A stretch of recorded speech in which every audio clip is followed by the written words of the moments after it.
Chapter 1074. Of course, that's possible, Meros said with a slight smile, looking at the white light cluster with a burning gaze. With Lamia's adorable voices, the already small Lamia team quickly passed the assessment of the Holy Silver Dragon Knight Order.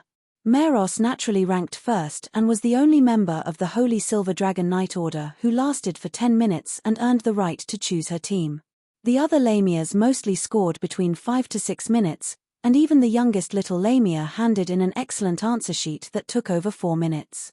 There is no doubt that the Lamia's performance relieved many people and created an illusion that this Holy Silver Dragon Knight Order assessment might not be so difficult. Having the right to be a team leader in just over 5 minutes is a brand new feature of the Holy Silver Dragon Knight Order on this continent. To become a team leader of the Holy Silver Dragon Knight Order led by Nuclear Blast Queen Ain herself is a lifetime glory to boast about. Soon, a brave commoner girl volunteered and took off her clothes, gathering courage to step forward, and more girls lined up in an orderly manner. At this moment, the girls seemed to understand why this bath was built so large. It was meant for the entire Holy Silver Dragon Knight Order. Ah. The girl's cry rang through the sky. The first commoner girl to participate in this Holy Silver Dragon Knight Order suddenly stood on her tiptoes, surrounded by a pink halo. She persisted for 5 seconds in the endless wave before falling down. Yes, even the lowest standard of 10 seconds was not reached. The unknown girl lost consciousness after only 5 seconds of blending with the enormous dragon's spiritual energy. 5 seconds? Are you kidding me? Is it really that difficult? Oh my, is she the first one to be eliminated? Poor little sister, she should have lasted at least 10 seconds. The girls who had never experienced the blending with the dragon's spiritual energy looked at the fallen girl with complicated expressions. Failing to last 10 seconds means that she didn't even meet the lowest requirement to join the Holy Silver Dragon Knight Order. It's really unfortunate. However, they soon realized that this was not an isolated case. The next 17 girls, one after another, couldn't hold on for 10 seconds. Before the assessment began, they all clenched their teeth and swore to endure any pain until the end, but it is not so easy to change the huge gap in their levels of life. Saramanda can endure for 7 minutes because she has the bloodline of an Earth child and has an extremely strong constitution. Princess Roland of the Empire can endure for more than 5 minutes because her body and mind have been trained to the limit of an ordinary person, and she is only 1 step away from being a hero ranked. Meros's exceptional 10 minutes is the result of Lamia's special adaptability, combined with her extraordinary strength. The 10-second standard set by Ain for joining the Holy Silver Dragon Knight Order is not arbitrarily chosen, but based on his own experience. Only those who endure for 10 seconds can successfully complete a round of spiritual energy exchange with the Silver Dragon Egg, which is the minimum requirement. Those who last less than 10 seconds will not have the effect of hatching the egg. They will simply lose consciousness due to the impact of the dragon's spiritual energy released from the egg. Woo, may the gods bless me, I must endure for 10 seconds, and even more. The 18th girl participating in the assessment of the Holy Silver Dragon Knight Order, wearing the robes of a priestess, cried and prayed. Your words are fine, Ain shrugged as he watched the nun who was praying and pressing her snow-white skin against the white light cluster by stepping on the water ripples. The devoted nun who serves the gods is naturally strong-willed and has a much stronger spirit than ordinary people. She is also more adaptable to the Silver Dragon Egg. As Ain had expected, Miss Nun persisted for a full 30 seconds before falling down, blushing and confused, perfectly completing her task. Unfortunately, there were very few nuns who could meet all 3 requirements of underage, beautiful and cute, and pure of heart, so they had to cast a wide net and catch more fish. Among the normal people, someone successfully completed the trial and exceeded the 30-second time limit, which relieved the girls waiting in line. In fact, the nun's prayer before the trial suddenly became popular. Whether they believed in gods or not, when it was their turn to undergo the trial, they would show a pious expression and say, "May the gods bless me and let me pass. In the name of Sia, I have 3 older brothers and 2 younger brothers at home. I can't lose this job with the Holy Silver Dragon Knight Order. Please bless me to pass. Great Lord Sia, I implore your protection. Please let me pass." At that moment, The assessment site of the Holy Silver Dragon Knight Order seemed like a large blessing ceremony in the church. The soft gasps and prayers of the girls blended together, weaving a wonderful and touching melody. I must say, this seemed to have some effect. After the young girls from all over the land began praying to Sia, their success rate suddenly increased by a lot. The probability of being eliminated gradually decreased from 70% to about 50%. Ain took a small notebook and recorded the names of the successful and eliminated candidates, emphasizing those who took more than 3 minutes in the assessment. Among them, these are worth paying attention to. The Imperial Princess Knight Squad had an average ritual time of over 3 minutes. For humans, it can be said to be a top-notch achievement, truly worthy of being the descendants of the first Knight bloodline on the continent. The Wilderness Bride group was almost on par with the Imperial Princess Knight Squad, but they always seemed to be clueless, with clumsy movements. Surprisingly, the gnomish girls from the other races performed excellently, with an average time of over 2 minutes.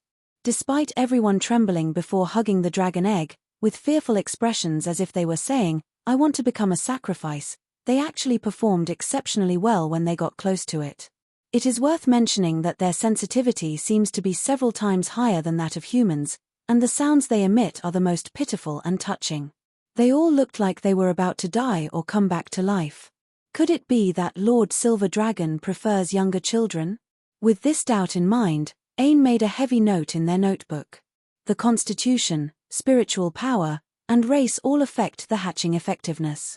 For now, Lamia and the dragon egg have the best adaptation. However, there is still one race left. The last one, the Mermaid Clan. Chapter 1075. Ain had vivid memories about the Mermaid Clan. This is the most common race depicted in the back cover illustration of the book The Correct Way to Hatch Dragon Eggs. They, who didn't wear anything, were the most beautiful sight in the enormous bathtub. Even though thousands of years had passed, Ain could still hear the voices of mermaids singing around the gigantic dragon egg. If there was any race in the Holy Silver Dragon Knight Order assessment that could easily uncover the truth, it would undoubtedly be the Mermaid Clan. They were the rare race that had actually participated in the dragon egg hatching ceremony during the Divine Era. They were also the specific designated rare race mentioned in the book The Correct Way to Hatch Dragon Eggs. In the recent assessment of the Holy Silver Dragon Knight Order, the performance of the non-human races far surpassed that of humans. Humans could only manage a 50-50 split against the girls from the non-human races by relying on their quantity advantage of more than 10 times. This doesn't even include the Mermaid Clan because, up until now, no mermaid has participated in the selection for the Holy Silver Dragon Knight Order. Ever since they arrived at this enormous bathtub, they were the first group to strip off their clothes and they seemed to thoroughly enjoy the water filled with Divine Era magic, showing no signs of anxiety. Surrounding the future successor of the tribe, Heidi, the mermaids smiled mysteriously as they watched the girls in the white light cluster doing various things with the silver giant egg, whispering in a language that Ain couldn't understand. Within the Leviathan faction, the Mermaid Clan possesses the highest level of intelligence among the races in the ocean. Before the Dragon Clan disappeared, the Mermaid Clan was always the brightest gem on the ocean crown, assisting the dragons in ruling the sea. In the modern era with no dragons in sight, the Mermaid Clan became the temporary ruler of the ocean crown, governing many different species in the ocean, truly deserving their title as the royal family of the sea. It's that one, right? There can't be any mistake. I didn't expect that there are still dragon eggs in this world. What kind of dragon egg is that? Even from this distance, it makes one's heart race. The priests of Lamia can recognize that the dragon enveloped in the white light cluster is a dragon, and the Mermaid Clan, who are closest to the dragons, cannot possibly fail to recognize them. Perhaps, it is the dwarfs who were once considered backup food by the dragons, but due to their excessive fear, they are unable to understand the truth. The civilization and history of the Mermaid Clan are even more ancient and profound than that of humans. This beautiful race, residing in the ocean, already built huge temples under the sea, praising the greatness of Leviathan, while competing with the Dragon Clan and giants for world dominance.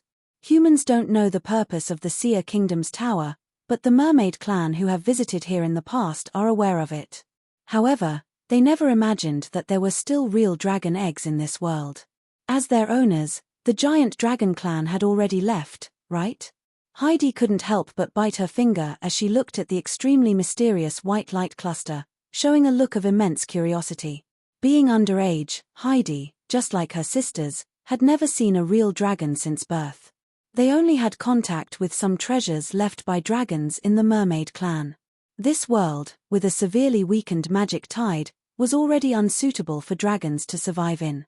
Just like how mermaids don't like turning their tails into legs and walking on land, the low magical air was like a state of insufficient air for mighty dragons. Even breathing would be very difficult. One day, the dragons disappeared collective. They could no longer tolerate this world with air becoming impoverished and went to some other place. After that day, there was no news of dragons in this world anymore. Even lamias, who were the most loyal creatures to dragons, had no idea where they had gone. Heidi couldn't have dreamed that she would come into contact with such pure and powerful dragons' spiritual energy in the human world. Combining the information about this ancient relic in the mermaid clan and the assessment method of the Holy Silver Dragon Knight Order that Ain found difficult to understand, Heidi couldn't help but wonder what was inside that white light cluster. However, just like Meros who discovered this secret, both she and Ain silently understood the truth. Lies, when someone helps confess, will change towards the truth. The Holy Silver Dragon Knight Order, isn't it telling everyone the truth? It's not a lie. In Heidi's mysterious smile, all underage girls from humans and other races successfully completed this round of the Holy Silver Dragon Knight Order assessment. The number of qualified individuals who endured the hatching ceremony for 10 seconds is approximately 1,700 people. Among them, not a single underage girl from other races was eliminated, and most of them performed exceptionally well, surpassing humans by several levels. Among humans, only the Princess Knight Squad of the Leviathan Empire and the Wilderness Bride Group of the Northern Union Kingdom can compete with other races, while other factions are not even visible. Is it our turn to make an appearance? It's delightful to see those proud and arrogant humans having no chance. The strongest trump card should naturally make the final appearance. Take away their hopes, let them feel the gap. The mermaid girls are sure to win in this trial of the Holy Silver Dragon Knight Order. There is no doubt that all of them understand the essence of this ceremony. During the Divine Era, the experiments conducted here by dragons were mostly attended by mermaids because of their innate talent. Just like the scenery depicted on the back cover of Ain's book The Correct Way to Hatch Dragon Eggs, the mermaids have been showcasing their graceful movements and elegance in this huge pool for a very long time. Who will go first? The princess naturally goes last. Let's play rock paper scissors. Taking someone else's things is really enjoyable. Being a little bit mischievous, or let's say, like the mermaids from a certain world who have a preference for a sense of wrongdoing, the mermaid girls began to decide the order of their appearance in an ancient way. In the end, the first winner was born. She was a beautiful mermaid with shiny blue scales and hair as silky as silk. She was the oldest in the aquarium, 17 years old this year, and had 2 younger sisters. The 3 sisters came together to participate in the selection of the Holy Silver Dragon Knight Order this time.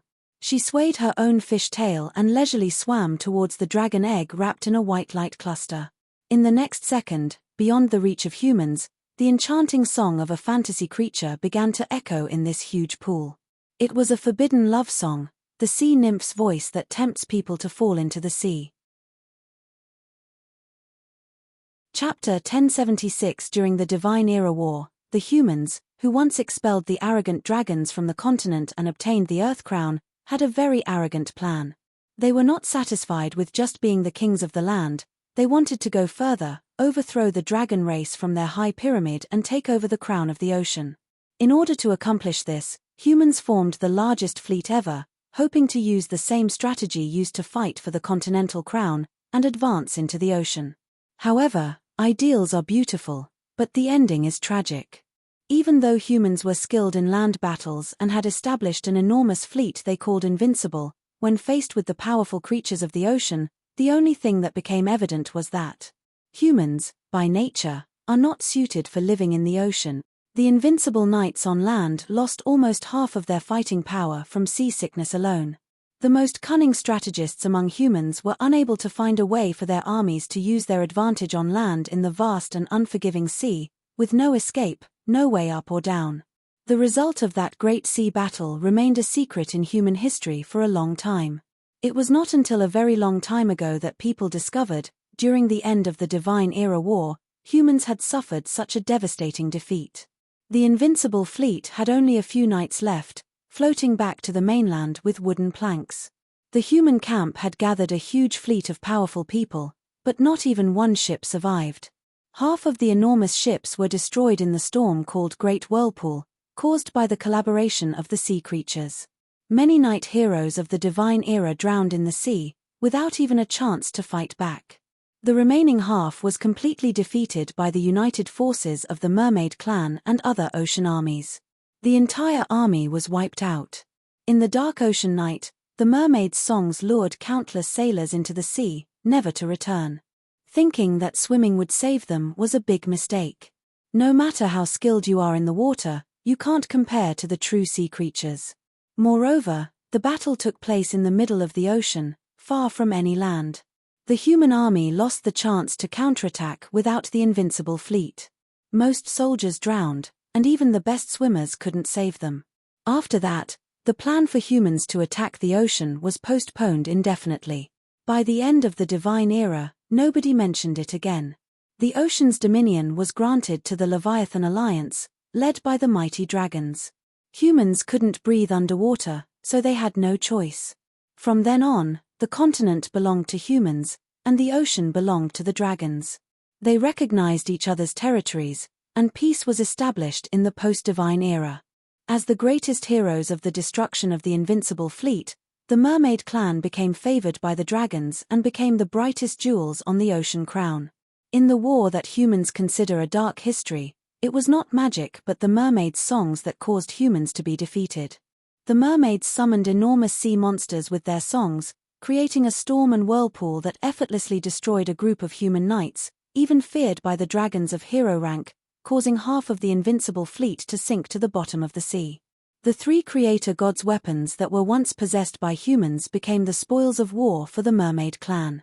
The remaining half of the Invincible Fleet was mostly destroyed by the immense sea creature population. Several knight orders that dared to challenge the Leviathan faction's elite forces on land had no chance to even charge forward, and one by one, they died helplessly in the water. Many sailors, enticed by the mermaid songs at night, willingly jumped into the sea, completely severing the vast Invincible Fleet. This was a more terrifying achievement than the elite troll forces of the Leviathan faction. It can be said that with their own power, the mermaids completely shattered humans' delusions of conquering the ocean. From then until modern times, nobody ever mentioned rebuilding a navy to conquer the sea again, not even the ambitious Leviathan Empire had any related plans. The sea creatures have a huge advantage in the ocean. The songs of mermaids also have another name, sea nymph's voice. Legend has it that even the bravest knights cannot resist it. Sailors stuff their ears with cotton, and some even pierce their own eardrums, but they can still hear the enchanting songs. Now, Aine finally has the chance to listen to the songs of mermaids after the Divine Era, not as an enemy. The legend is not exaggerated at all, and it may not even be enough to describe the bewitching songs of mermaids. Starting from the first Blue Mermaid, every mermaid easily lasted 10 minutes while singing during the Holy Silver Dragon Knight Order assessment. Their incredibly beautiful songs, combined with the immense energy flowing from the silver dragon eggs, seemed to create a resonance that filled the entire underground palace group with a captivating melody of love. This melody reached its peak after the appearance of Princess Heidi from the Mermaid Clan. The song she sang was very, very captivating, but also very, very sorrowful. The song tells a story of an impossible and morally wrong love affair. I really, really want to see you, but I can't catch a glimpse of you. My heart can't calm down, even more than the swaying flowers in the storm. Because we can't meet, this love becomes even stronger. Even if I have to give my all for this love, it is a decision I won't regret. Although our meeting was ordinary, you captivate me more than anyone else. I can't put into words how I feel now, maybe this is what people call destiny. Let me turn the wheel of fate for you and sing for you alone. Just close my eyes, And it feels like you're right beside me, holding my hand, telling me you love me. I really wanted to see you, but I couldn't. Tonight, I can't control the strong emotions in my heart, so I want to see you. But I can't. Whenever I miss someone, a bitter feeling arises in my heart. My past thoughts keep crumbling one after another. In fact, contrary to my attitude, I have long been captivated by you. That invisible force keeps pulling my heart towards you. We gaze into each other's eyes and lean closer together. The heartbeat of that evening is unforgettable. In your eyes, there is only me. Your lips are near my ear. Why am I not your princess? Why is it that even though I met you first, you are hugging her? Tell me, my darling, whom do you love? It's a timeless and enchanting story in the underwater world of mermaids. The mermaid princess who fell in love at first sight with the prince, drank a magic potion to gain the power to turn into a human, hoping to win the love of the prince. Chapter 1077. That singing voice has a magical power that makes people unable to resist, even though they know they will die. Similarly, the singing voice that leads people to hell can also take them to heaven. When this kind of singing voice is not used for harm and death, but instead used for praise, admiration, and expressing one's inner emotions, its power surpasses the limitations of race and civilization. When Ain heard the singing voice of the mermaid princess Heidi, he was convinced that no matter how hard he tried, he could never surpass this girl in singing. It was a natural gift that mermaids possessed, a miracle in Sia's world. Heidi, the princess who possesses this singing voice, and the time entangled with the silver dragon egg, surpassed everyone, including Princess Ain herself.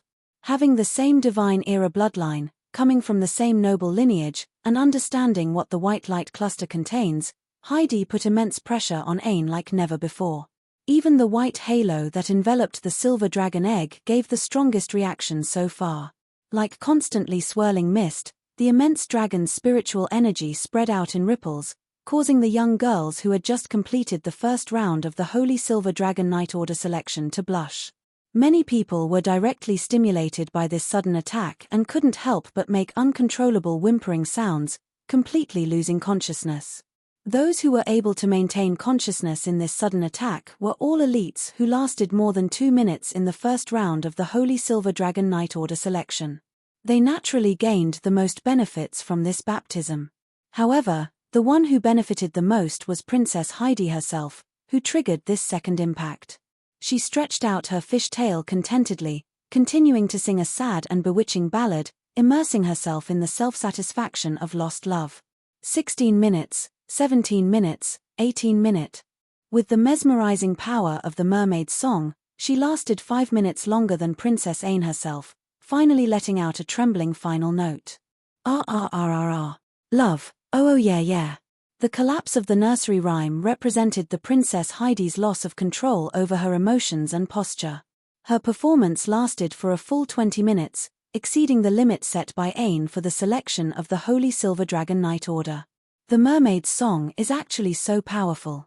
Queen Ain, also known as the nuclear explosion, only now realizes that even in an era of weakened magic tide, true monsters can still emerge. Or rather, due to the weakening of the magic tide, the difference between these monsters and ordinary people has not decreased, but has become even more obvious. Her sister, Adley, is such a monster. The mermaid princess, Heidi, is also such a monster. Ha ha ha. It's amazing. Princess Heidi, who was unable to finish singing the epic poem, felt the immense spiritual energy in the water, almost visible to the naked eye. Her facial expression resembled being in heaven.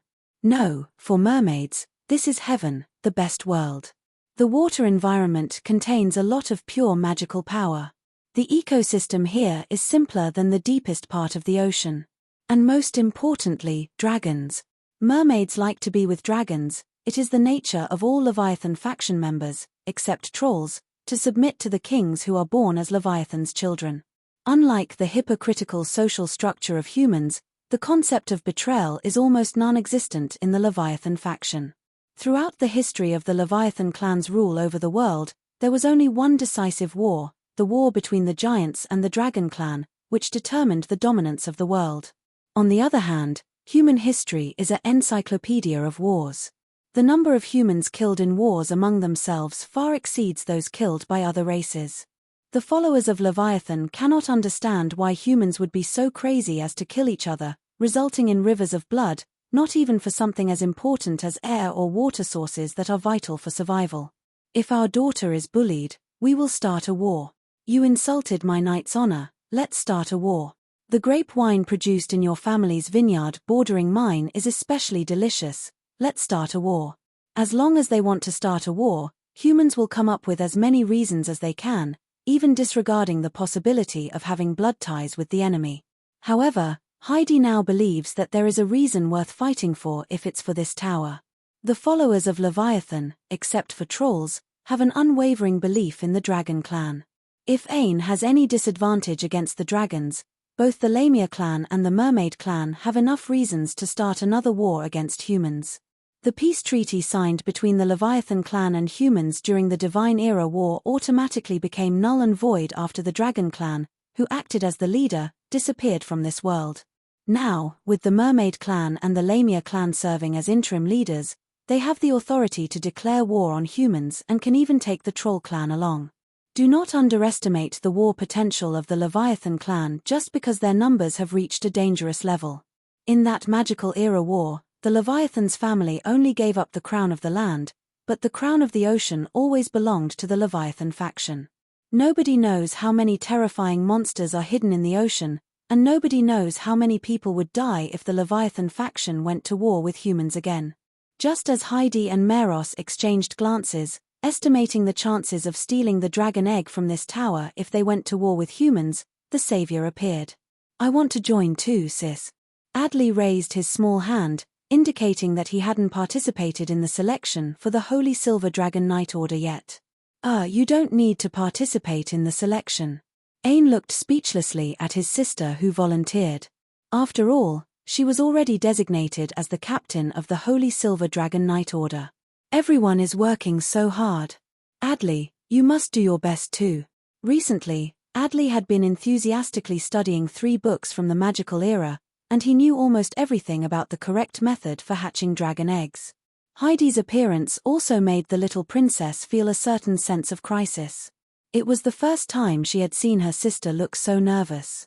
It's okay, she didn't understand difficult things, but when it came to hatching eggs, Adley was the most skillful. So, Adley took off her princess dress and revealed her beautifully carved body, hopping and skipping towards the silver dragon egg covered in a white halo.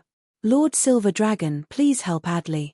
She couldn't sing like a sea mermaid, but Adley's lovely voice was unbeatable.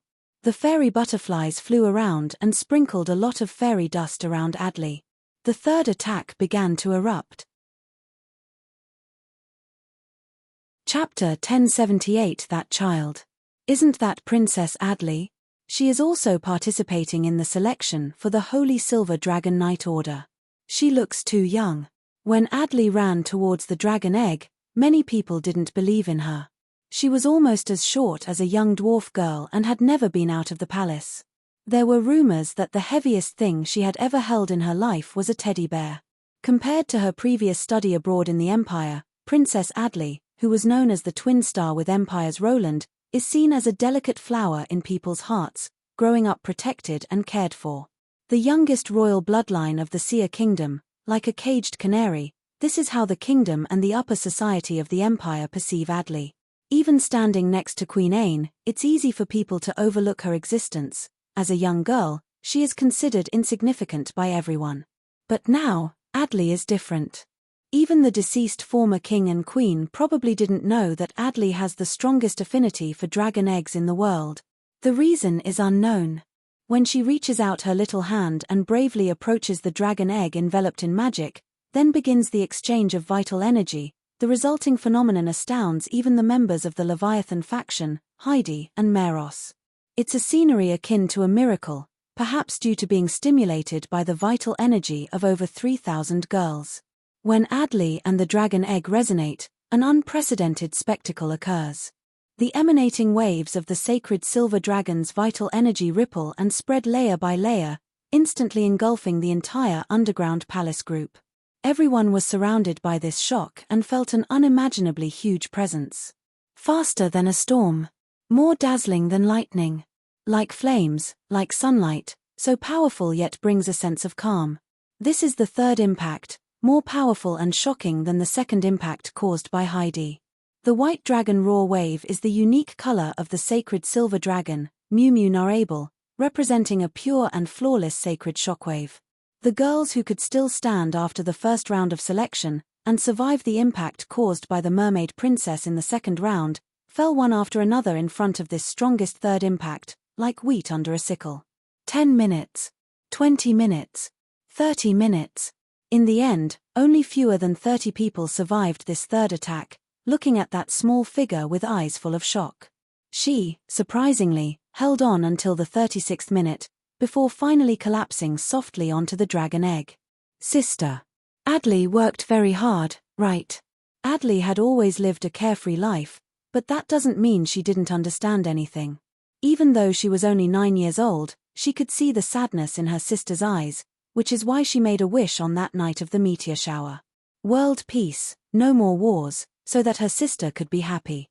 Everyone told her that Mom and Dad went to the sky world, but she understood that they would never come back. In this world, only she and her sister depended on each other, so she wanted to help her sister more than anyone else. Now, she finally accomplished it. Thunk, thunk, thunk.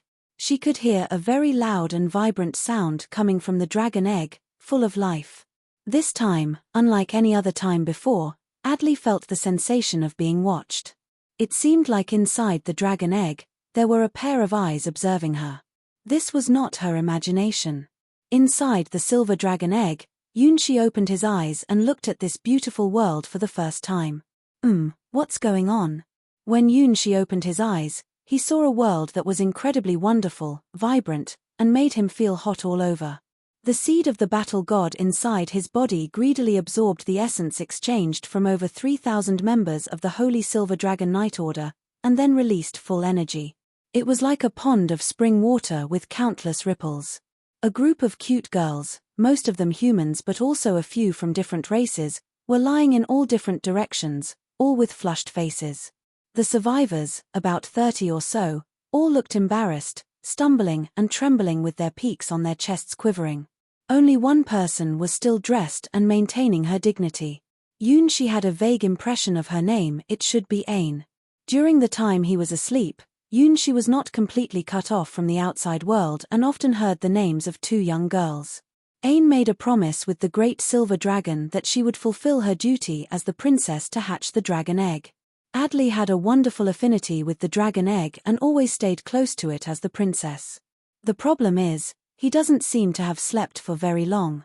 How did he wake up to find himself surrounded by 3,000 beautiful girls, all of whom seemed to have done something with him?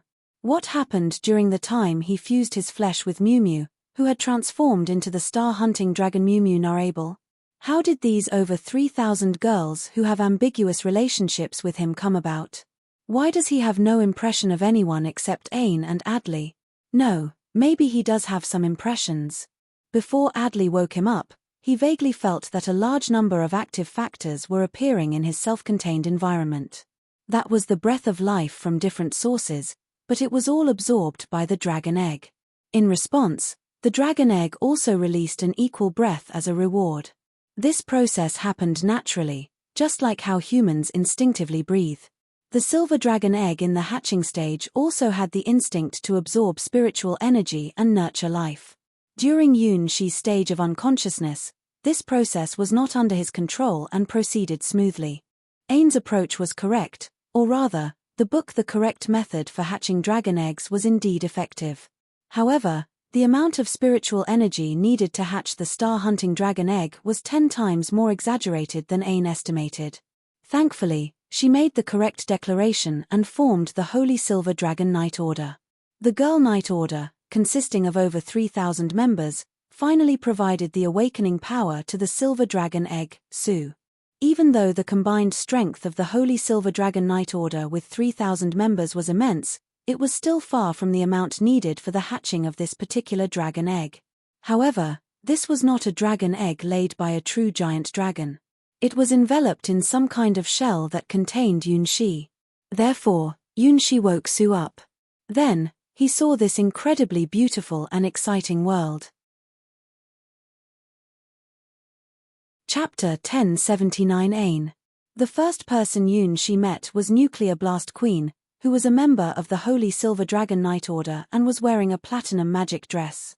She was the first human being in this world to come into contact with him, and she brought him back here as a dragon egg. Adley. Next, there was a little princess with the highest affinity to his dragon form, constantly whispering to him, a young girl. Lord Silver Dragon, wake up early and play with Adley. I hope for peace in the world.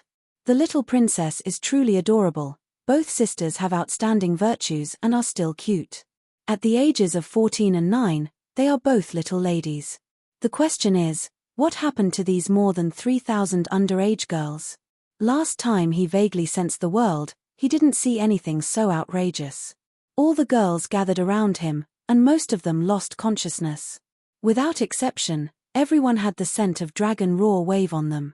Even Yun-shi, who had married 1,000,000 brides, had never done anything so absurd. Even when Water God's World White Emperor did this and that, he had at most cough. Let's not digress. Yun-shi urgently wanted to know what relationship he had with these more than 3,000 underage girls who bore his aura. Maya, please report the current situation. After waking up from slumber, the first thing Yun-shi asked about was his star spirit.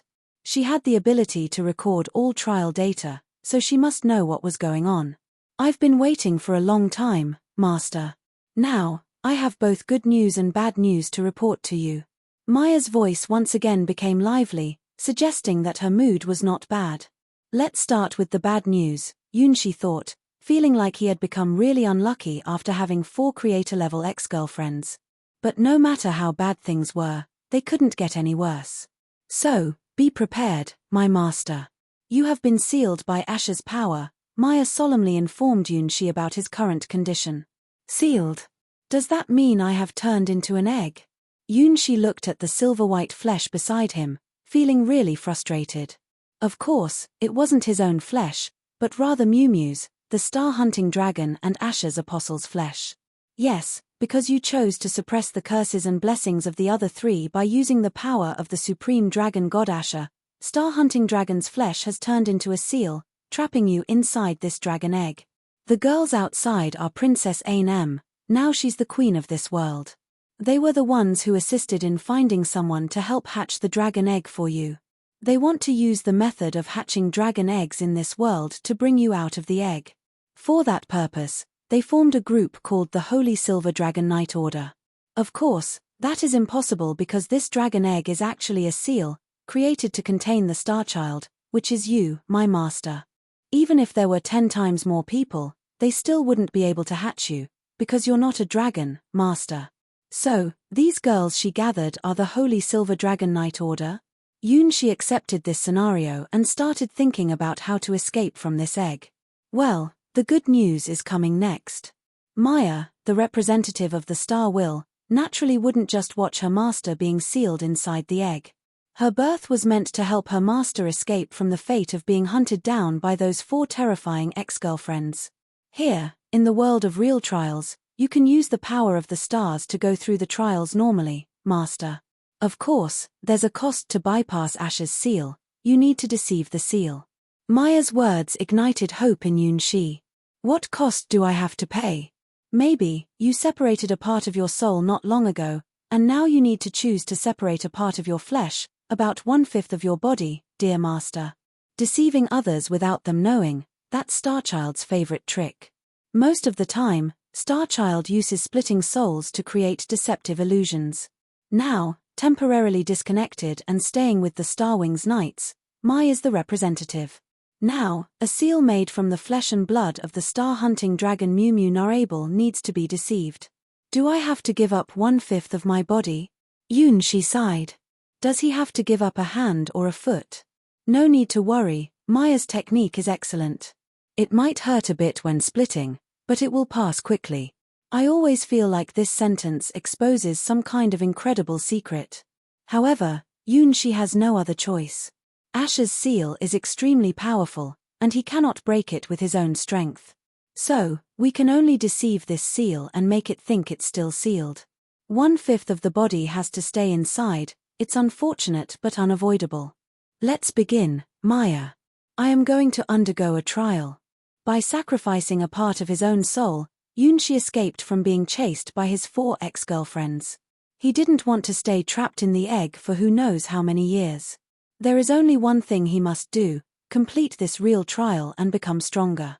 This isolated world, found specially by the will of the stars, is a place where he can avoid the will of his 4 ex-girlfriends. For his own future, he must become stronger. All right, Master. Separate. Prepare. On the silver shell of the dragon egg wrapped in a halo of white light, there appeared spots of starlight. It was not the power of the dragons, but rather the blessings from the stars. This process will probably last for about 7 days, and you, the owner, will have to endure it. Another dragon roar wave was released, but this time, the dragon roar wave was full of nourishing chi, soothing the girls who had sacrificed their own vitality to awaken Yunshi. The selection of the Holy Silver Dragon Knight Order has now come to an end. I heard the voice of Lord Silver Dragon. Ain pressed his chest, looking at the silver dragon egg steadily emitting a halo of white light, his face filled with happiness. Hatching has begun. Heidi and Meros glanced at each other, nodding. The changes in the world began to spread bit by bit from this bathhouse. Now, not many people know what the selection of the Holy Silver Dragon Knight Order represents for this world. People only know that on this day, the selection of the Holy Silver Dragon Knight Order gave birth to about 1,000 formal members and over 1,000 reserve members. Chapter 1080. Great, I finally passed the selection. Today is definitely my lucky day. I completed it in 11 seconds. I almost thought I couldn't make it. I took 18 seconds, and it felt incredibly amazing. I thought I had entered heaven. Oh wow, heaven. The girls who passed the first round of trials for the Holy Silver Dragon Knight Order were all smiling with happiness in their eyes. Without exception, everyone considered the time they persisted in this assessment as a proof of their talents. Well, the fact is, Ain conducted this experiment for the purpose of hatching dragon eggs. The group called Holy Silver Dragon Knight Order is actually a group of girls hatching dragon eggs. The girls who didn't pass the selection of the Holy Silver Dragon Knight Order for the first time felt a bit sad, but they didn't lose all hope. Because Ain told them that they were put on the reserve list of the Holy Silver Dragon Knight Order, and they still had a chance to participate in the selection process every day. As long as they still meet the 3 criteria of under 18 years old, pure of heart, and beautiful and cute, they still have a chance to join the Holy Silver Dragon Knight Order. From the beginning, Ain had no intention of letting go of these girls who met the criteria. The establishment of the Holy Silver Dragon Knight Order was a huge lie in the first place. It was not easy to select these underage girls who met the requirements for hatching using the intimidating power of her nuclear blast queen. How could she just let them go because they failed the assessment once? It would be such a waste. Adley's performance proved that affinity with dragon eggs could be improved through training.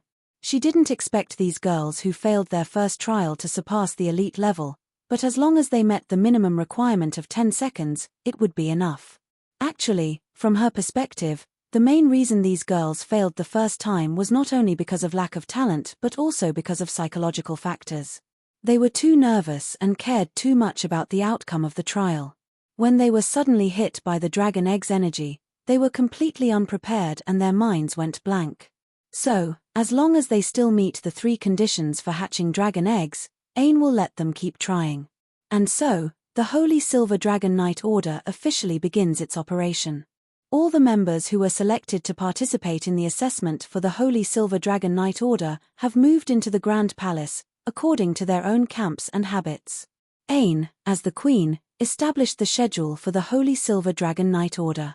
In the morning, the members who passed the first assessment of the Holy Silver Dragon Knight Order began the egg hatching ceremony, which these girls considered as their trial. During this process, even from a distance of several palaces, the aspiring girls could hear the melodious sounds coming from the large bath. After the trial of the official members is completed, it's the turn for the reserve girls to step forward and face the unique assessment of the Holy Silver Dragon Knight Order once again. As for the official members who have completed the egg hatching task, They start their own training and absorb the dragon's spiritual energy obtained during their morning and afternoon practices. Ain can clearly feel that as the Holy Silver Dragon Knight Order team grows stronger, the messages conveyed from the eggs of the sacred silver dragons become more and more clear. At first, there were some blurry whispers with unclear meanings. Hurry. It's coming. Trial. Time. Separate. Countdown. Then, a specific moment arrived. Only 6 days left. 5 days. Each day, a new world could be discovered. Every day, you can hear new sounds. This sound seems to be heard only by her and Adley, and they are both waiting for that moment to come. During this process, the growth of the Holy Silver Dragon Knight Order is incredibly amazing. On the second day of the unique trial of the Holy Silver Dragon Knight Order, the strongest member of the Troll clan, Saramanda, successfully broke through the barrier between mortal and hero-ranked, displaying great strength. When she broke through, the palace shook, and the earth rejoiced. Bathing in the pool filled with dragon's spiritual energy, patterns of an earth child appeared on her skin.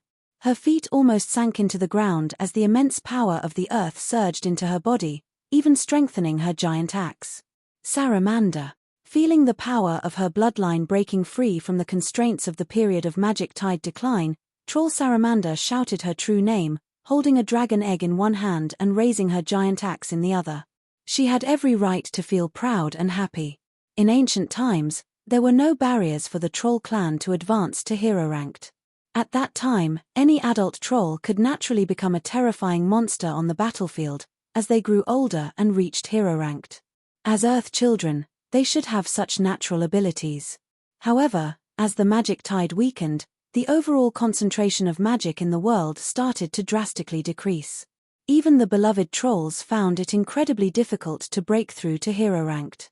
Saramanda, the most outstanding genius in the troll clan of that era, never thought she could break through to hero-ranked before reaching adulthood.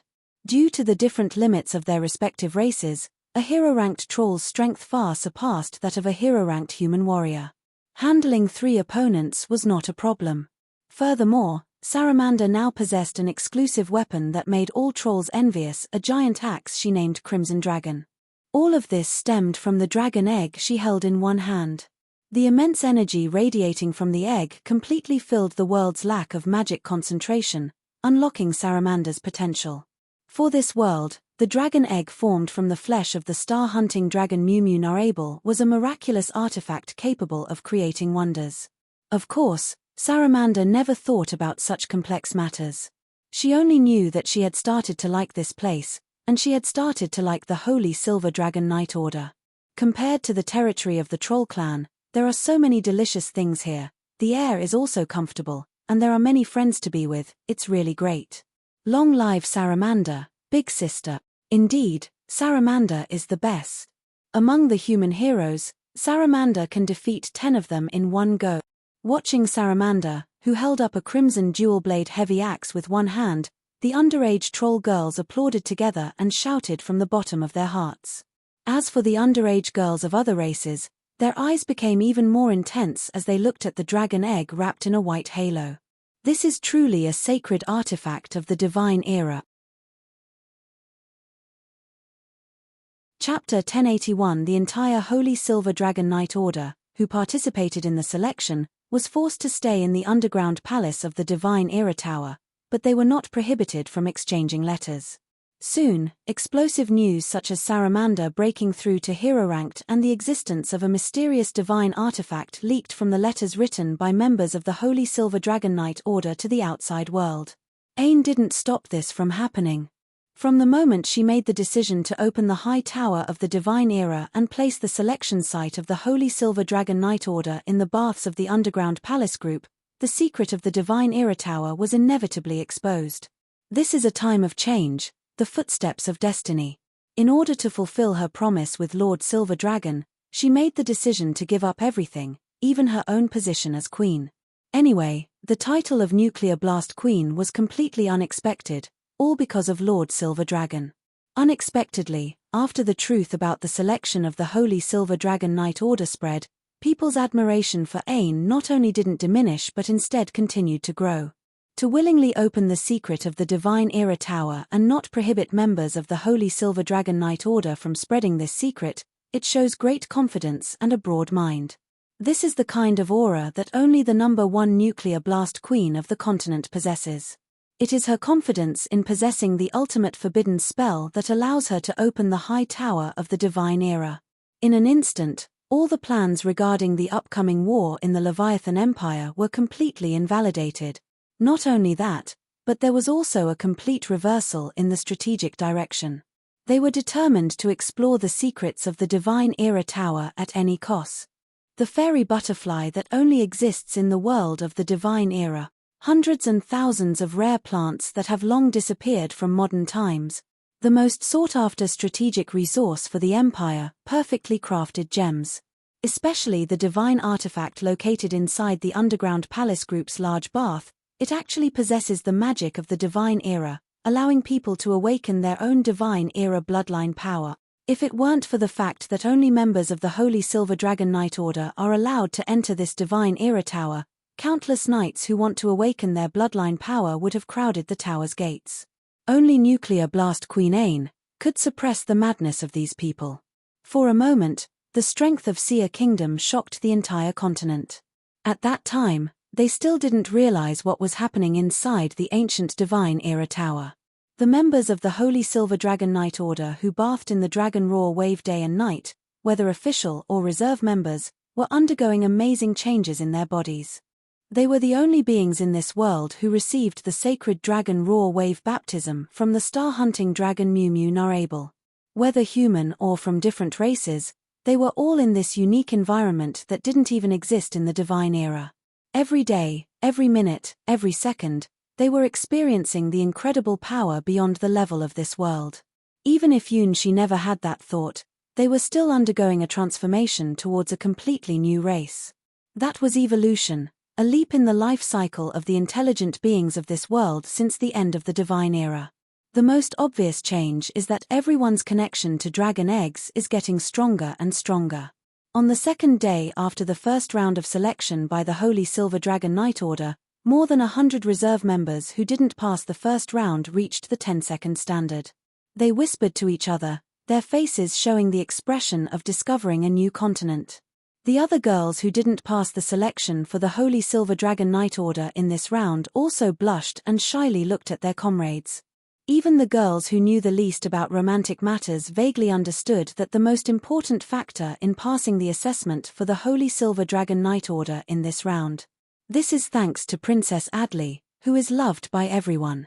Skipping and jumping, she took the initiative to go to the girls who thought their talents were bad, so they couldn't pass the assessment for the Holy Silver Dragon Knight Order.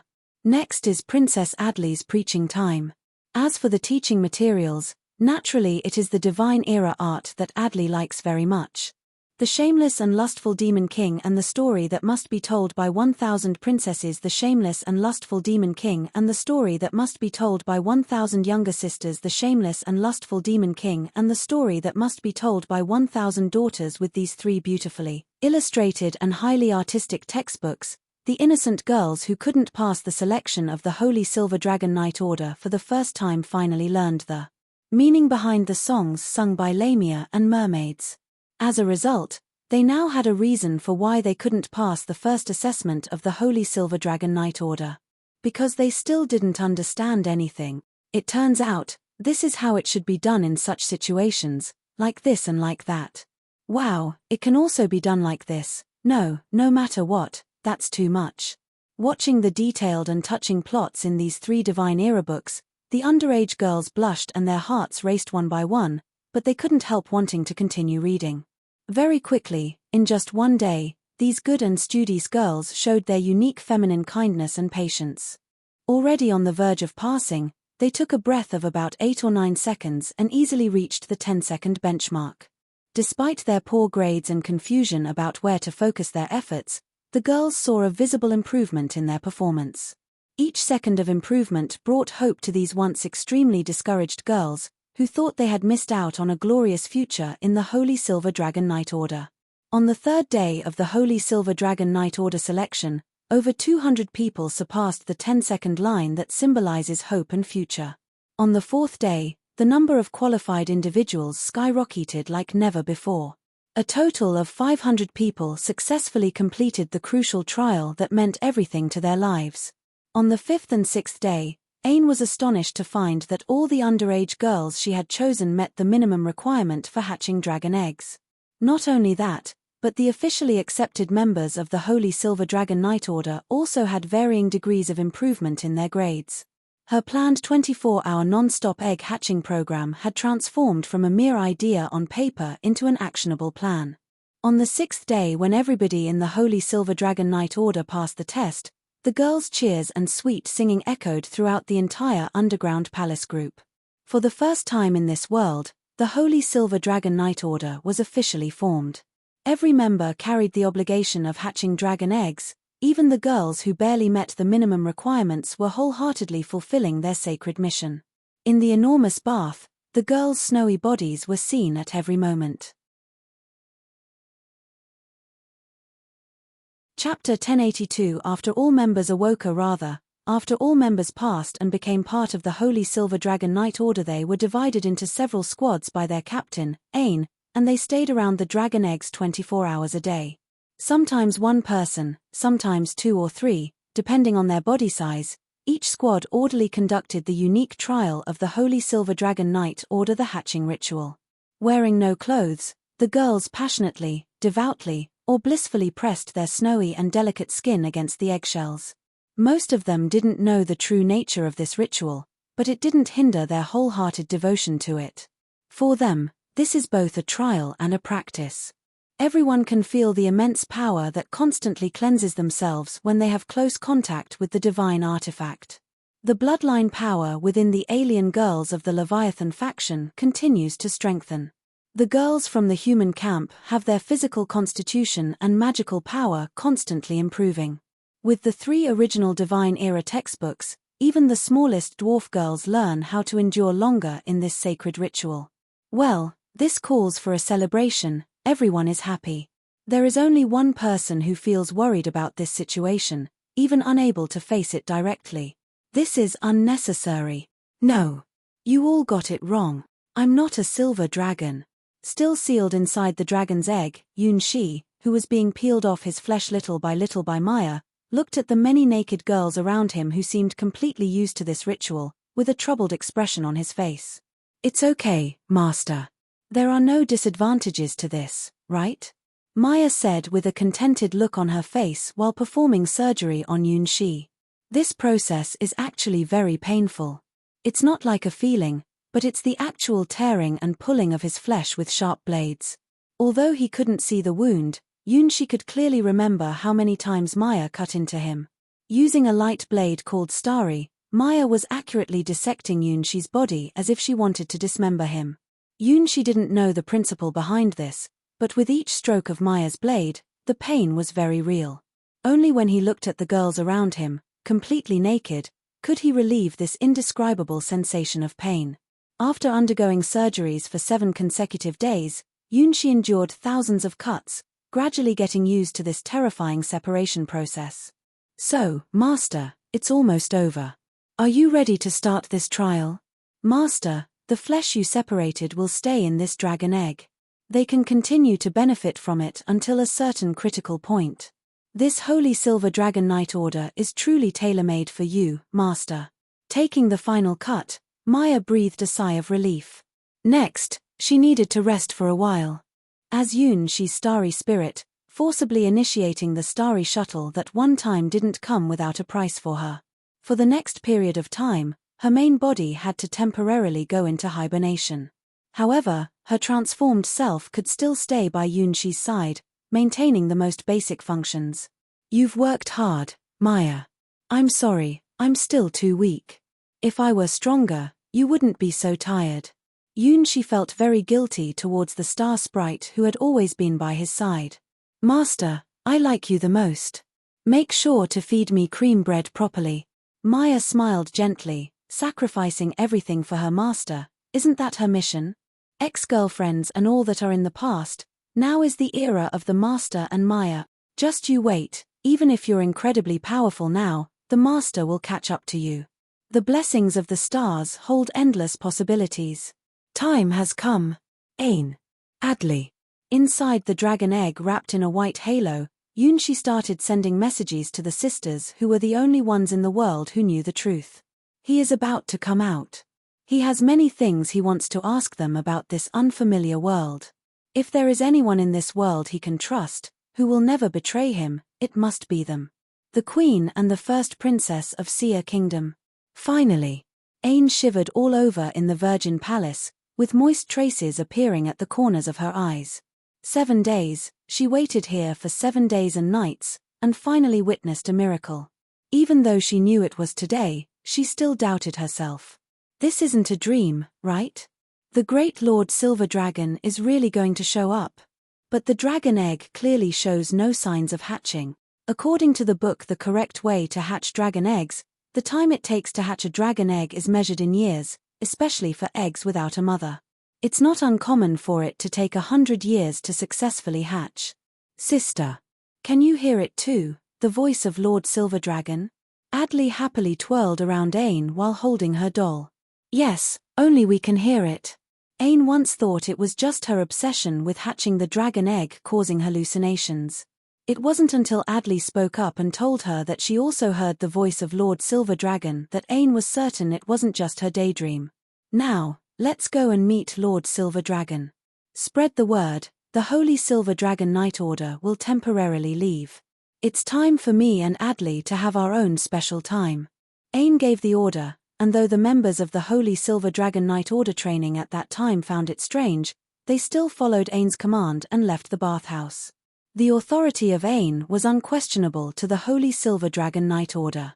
Even Meros, who had different thoughts before, and Princess Heidi agreed on this point. The Leviathan faction admires the real strong. The power displayed by Ain and Adley is overwhelming. Adley has the highest dragon egg affinity in the entire Holy Silver Dragon Knight Order, and is the only exception among all members who can withstand the ceremony for over half an hour. No one has witnessed Ain performing the ceremony, but nobody doubts her talent. The Queen of Nuclear Explosion, the leader of the Holy Silver Dragon Knight Order, is truly deserving of her reputation. Thud. In a huge bathtub, Ain and Adley held hands, looking clean and pretty, waiting for a miracle to happen. Many fairy butterflies flew from the garden inside the Divine Era Tower, sprinkling fairy dust all around the silver dragon egg. The white halo slowly faded away, revealing the silver dragon egg covered in dotted starry patterns. The eggshell showed no signs of damage, but both Ain and Adley heard a sound. Hello, Ain, Adley. Chapter 1083 Lord Silver Dragon. Ain half kneeled in front of the dragon egg, with reverent hands clasped together. Adley also imitated her sister, half kneeling in front of the dragon egg. All the fairy butterflies from the Divine Era Tower gathered, dancing around the glowing dragon egg. In the sky filled with fairy dust, a shape made of starlight began to appear faintly. Parfu. In a voice of celebration, Yunshi felt his whole body become lighter, as if something was completely separating from him. Amidst the spinning starlight, Yunshi broke free from the silver dragon egg and emerged into this world. The pool water, filled with milky white magic, gently rippled in circles. The fairy butterflies cheered, flying and dancing in a beautiful display. Beams of starlight connected Yunshi and the silver dragon egg, symbolizing their inseparable bond. Silver strands of hair fell, reflecting Yunshi's current posture on the water's surface. It was a stance that was almost beyond human comprehension, extraordinary and flawless. Skin whiter than fresh snow, with a radiance that resembled the perfection of a delicate masterpiece. Pale silver hair, like glass, and deep black eyes filled with a bewitching charm, reminiscent of an abyss of enchantment. On the chest, there is a special jewel structure that doesn't belong to humans. It represents the highest symbol of love from Asher, the creator of powerful weapons. Clearly, Yunshi, who chose the mark of his former girlfriend, the supreme dragon god Asher, to suppress the marks of his other 3 ex-girlfriends, couldn't avoid the influence of Asher's power and underwent some unusual changes. The best proof of these changes is the transformation of his hair into silver and the appearance of a dragon jewel on his chest. Hair. Ain covered her mouth in surprise, looking at Lord Silver Dragon, who was quite different from what she had imagined. In this world, only she had witnessed the true form of the sacred silver dragon falling from the sky. However, the Lord Silver Dragon standing in front of her now was not what she remembered seeing back then. Specifically, the Lord Silver Dragon she knew was a majestic and regal female figure. However, the Lord Silver Dragon before her now was. It's Lord Silver Dragon. Unlike Ain, who had faced the formidable star-hunting dragon Mew Mew Narable before, Adley had no impression of the Silver Dragon. Therefore, she easily accepted Yun Shi as he appeared before her. Children are always the most innocent and unaware of the need to suppress their desires. The moment Adley saw Yun Shi, she felt an immediate liking towards him. Because, this Lord Silver Dragon is so beautiful. Looking at his reflection on the water's surface, Yun Shi was speechless. They escaped over a huge distance of 100,000 light-years, and even separated a part of their own flesh and blood to deceive Asher's tracking mark. But their body still suffered such a huge impact. Maya used an incredible power to separate 1/5 of their flesh and blood to deceive Mew Mew Narable, the star-hunting dragon. However, some of Mew Mew Narable's flesh and blood automatically assimilated with their body. Equal exchange, it truly is a truth within truth. The silver hair, the heart, the precious jewel in the chest, and the flawless skin that doesn't seem like something a human should have, all belonged to Mew Mew Narable, the star-hunting dragon. Moreover, not sure if it's an illusion, but he seems to have become smaller. Lord Silver Dragon. Adley ran up to Yun Shi, hugged his shoulders, and delighted in smelling his scent. It's not an illusion, his body has indeed become slightly smaller, probably exactly 1/5 of a difference. Maya's 1/5 separation, really not a bit more or a bit less. From a rough observation, it's like going back to being 14 years old from 16. Of course, when he was 14, he definitely didn't have the skin and appearance that went beyond the limits of the human race like now. Now, even Hua probably wouldn't recognize him. With a mixture of Mew Mew's perfect star-hunting dragon genes, he can hardly recognize the reflection of this silver figure on the water surface. As Supreme Dragon God Asher's most outstanding creation, Mew Mew is the most perfect creator-level weapon in the dragon race, the ultimate creature built to hunt down Starchild. After all, the core material used to conceive Mew Mew was the spoils obtained when 4 former girlfriends tore apart an unfortunate Starchild, the power of star souls representing the essence of the stars. Of course, this is also one of the reasons why Yun Shi can easily combine with the flesh and blood of star-hunting dragon Mew Mew Narable. Only partial dragonization symptoms appear, along with an appearance that surpasses the imagination of this world, just a negligible side effect. As a result, Parfu, the pet that has always been loyal to Yun Shi, also gained tremendous benefits.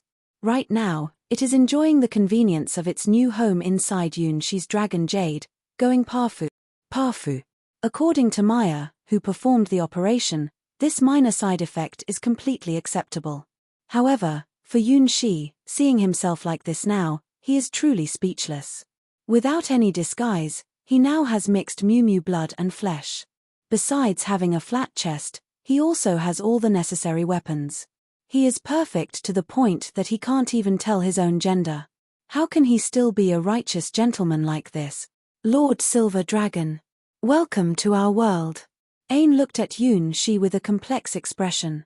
This figure, who seems to be around his own age, is he really the Lord Silver Dragon that he has been longing for? How should I put it? This flawlessly beautiful appearance and skin definitely don't seem like creatures from this world, but they don't have the imagined majesty and aura. She would never believe it if she didn't see it with her own eyes. This is the silver dragon that broke free from the perpetual imprisonment in Sia's world's atmosphere and fell from the sky to the ground. With a similar height to himself and that lovely and captivating appearance, it really makes him want to hug him so badly. Lord Silver Dragon has a really nice smell, and Adley loves it the most. Unlike the conflicted Ain, Adley says and does whatever she thinks of. She even leaned in toward Yun Shi's ear and bit it on her own initiative. Adley, stop fooling around. Ain gathered the courage to softly reprimand her unruly little sister. Adley is usually a very obedient child, so why did she become so willful after meeting Lord Silver Dragon? It's so envy-inducing. Such a comfortable scent. Adley likes. Adley also gathered the courage to confess her crush to herself. That warm scent captivated the little princess's heart. She fell in love. Chapter 1084. I also like Adley. Oh, Yunshi pinched Adley's chubby little cheeks. Probably because he has been feeling the most of this seer little princess lately, he is also close to her, and then Ain. He could wake up from the seal so quickly, and the two of them and the Holy Silver Dragon Knight Order they established have played an important role. Although there is still a very long way to go before hatching the dragon egg, their actions have indeed helped him a lot. Both love each other. Adley sweetly smiled and stuck to Yunshi's back without any concerns. The touch of those small petals suddenly made Yunshi's heart beat faster. Adley. An unmarried lady cannot do this. Ain hurriedly summoned her own platinum dress, blocking the graceful silhouette. If Yunshi still had the form of a dragon egg, or the silver dragon form Ain had seen before, she would not be aware of how embarrassed she looked now. Discovering that Lord Silver Dragon was actually not a female, a certain peculiar emotion awakened in Ain's heart. This completely unexpected turn of events left her at a loss, nervous and sweaty. By the time she realized that both she and Adley were behaving improperly, it was already too late. Everything was seen. I will never get married in this lifetime. Boo-hoo. Even if she was the queen of a country and the only recognized divine era forbidden spell warlock on the mainland, Ain was still just a 14-year-old girl. Why do we have to wear clothes? Lord Silver Dragon is always watching us, right? Adley looked at her sister, who hurriedly found a princess dress for herself to wear, and Yunshi, who also put on a white nightgown, with some confusion. In front of Lord Silver Dragon, she had nothing to hide, both in her body and in her heart. Or rather, she very much enjoyed being close to Lord Silver Dragon's skin, the feeling of being embraced, and even wanted to go further. The knowledge she learned from the 3 original Divine Era books taught the little princess early on what she should do as a princess, sister, and daughter. Listen to what the decree says. Listen to what my brother says. Listen to Dad. Is like having this kind of magic. Race is not a problem. Bloodline is not a problem. As long as your heart is filled with passionate love, you can surpass all moral constraints in the world. Be brave to fall in love. This is the knowledge that the 3 Divine Era originally taught Adley. That's different. Ain's little face turned red. Why is it always the pot that won't open talks about the pot that opened? She also knew that whether it's herself, Adley, or the Holy Silver Dragon Knight Order, they have all been seen through by the great Lord Silver Dragon. They had a natural posture, which was essential for hatching dragon eggs. Those who don't have a close relationship with the great Lord Silver Dragon can't become members of the esteemed Holy Silver Dragon Knight Order. This organization was originally built on lies, but with the true awakening of Lord Silver Dragon, it has become a reality. Even if Ain now says that the Holy Silver Dragon Knight Order is actually a deception, no one would believe him. The towers of the Divine Era are real. The sacred objects of the Divine Era are real. Even Lord Silver Dragon is real. The lies have been so skillfully crafted that they seem completely genuine. Sister, you clearly also like. Before Adley could finish speaking, his sister, who was shocked, covered his mouth. No. There's nothing like that. It's my honor to fulfill the promise with Lord Silver Dragon.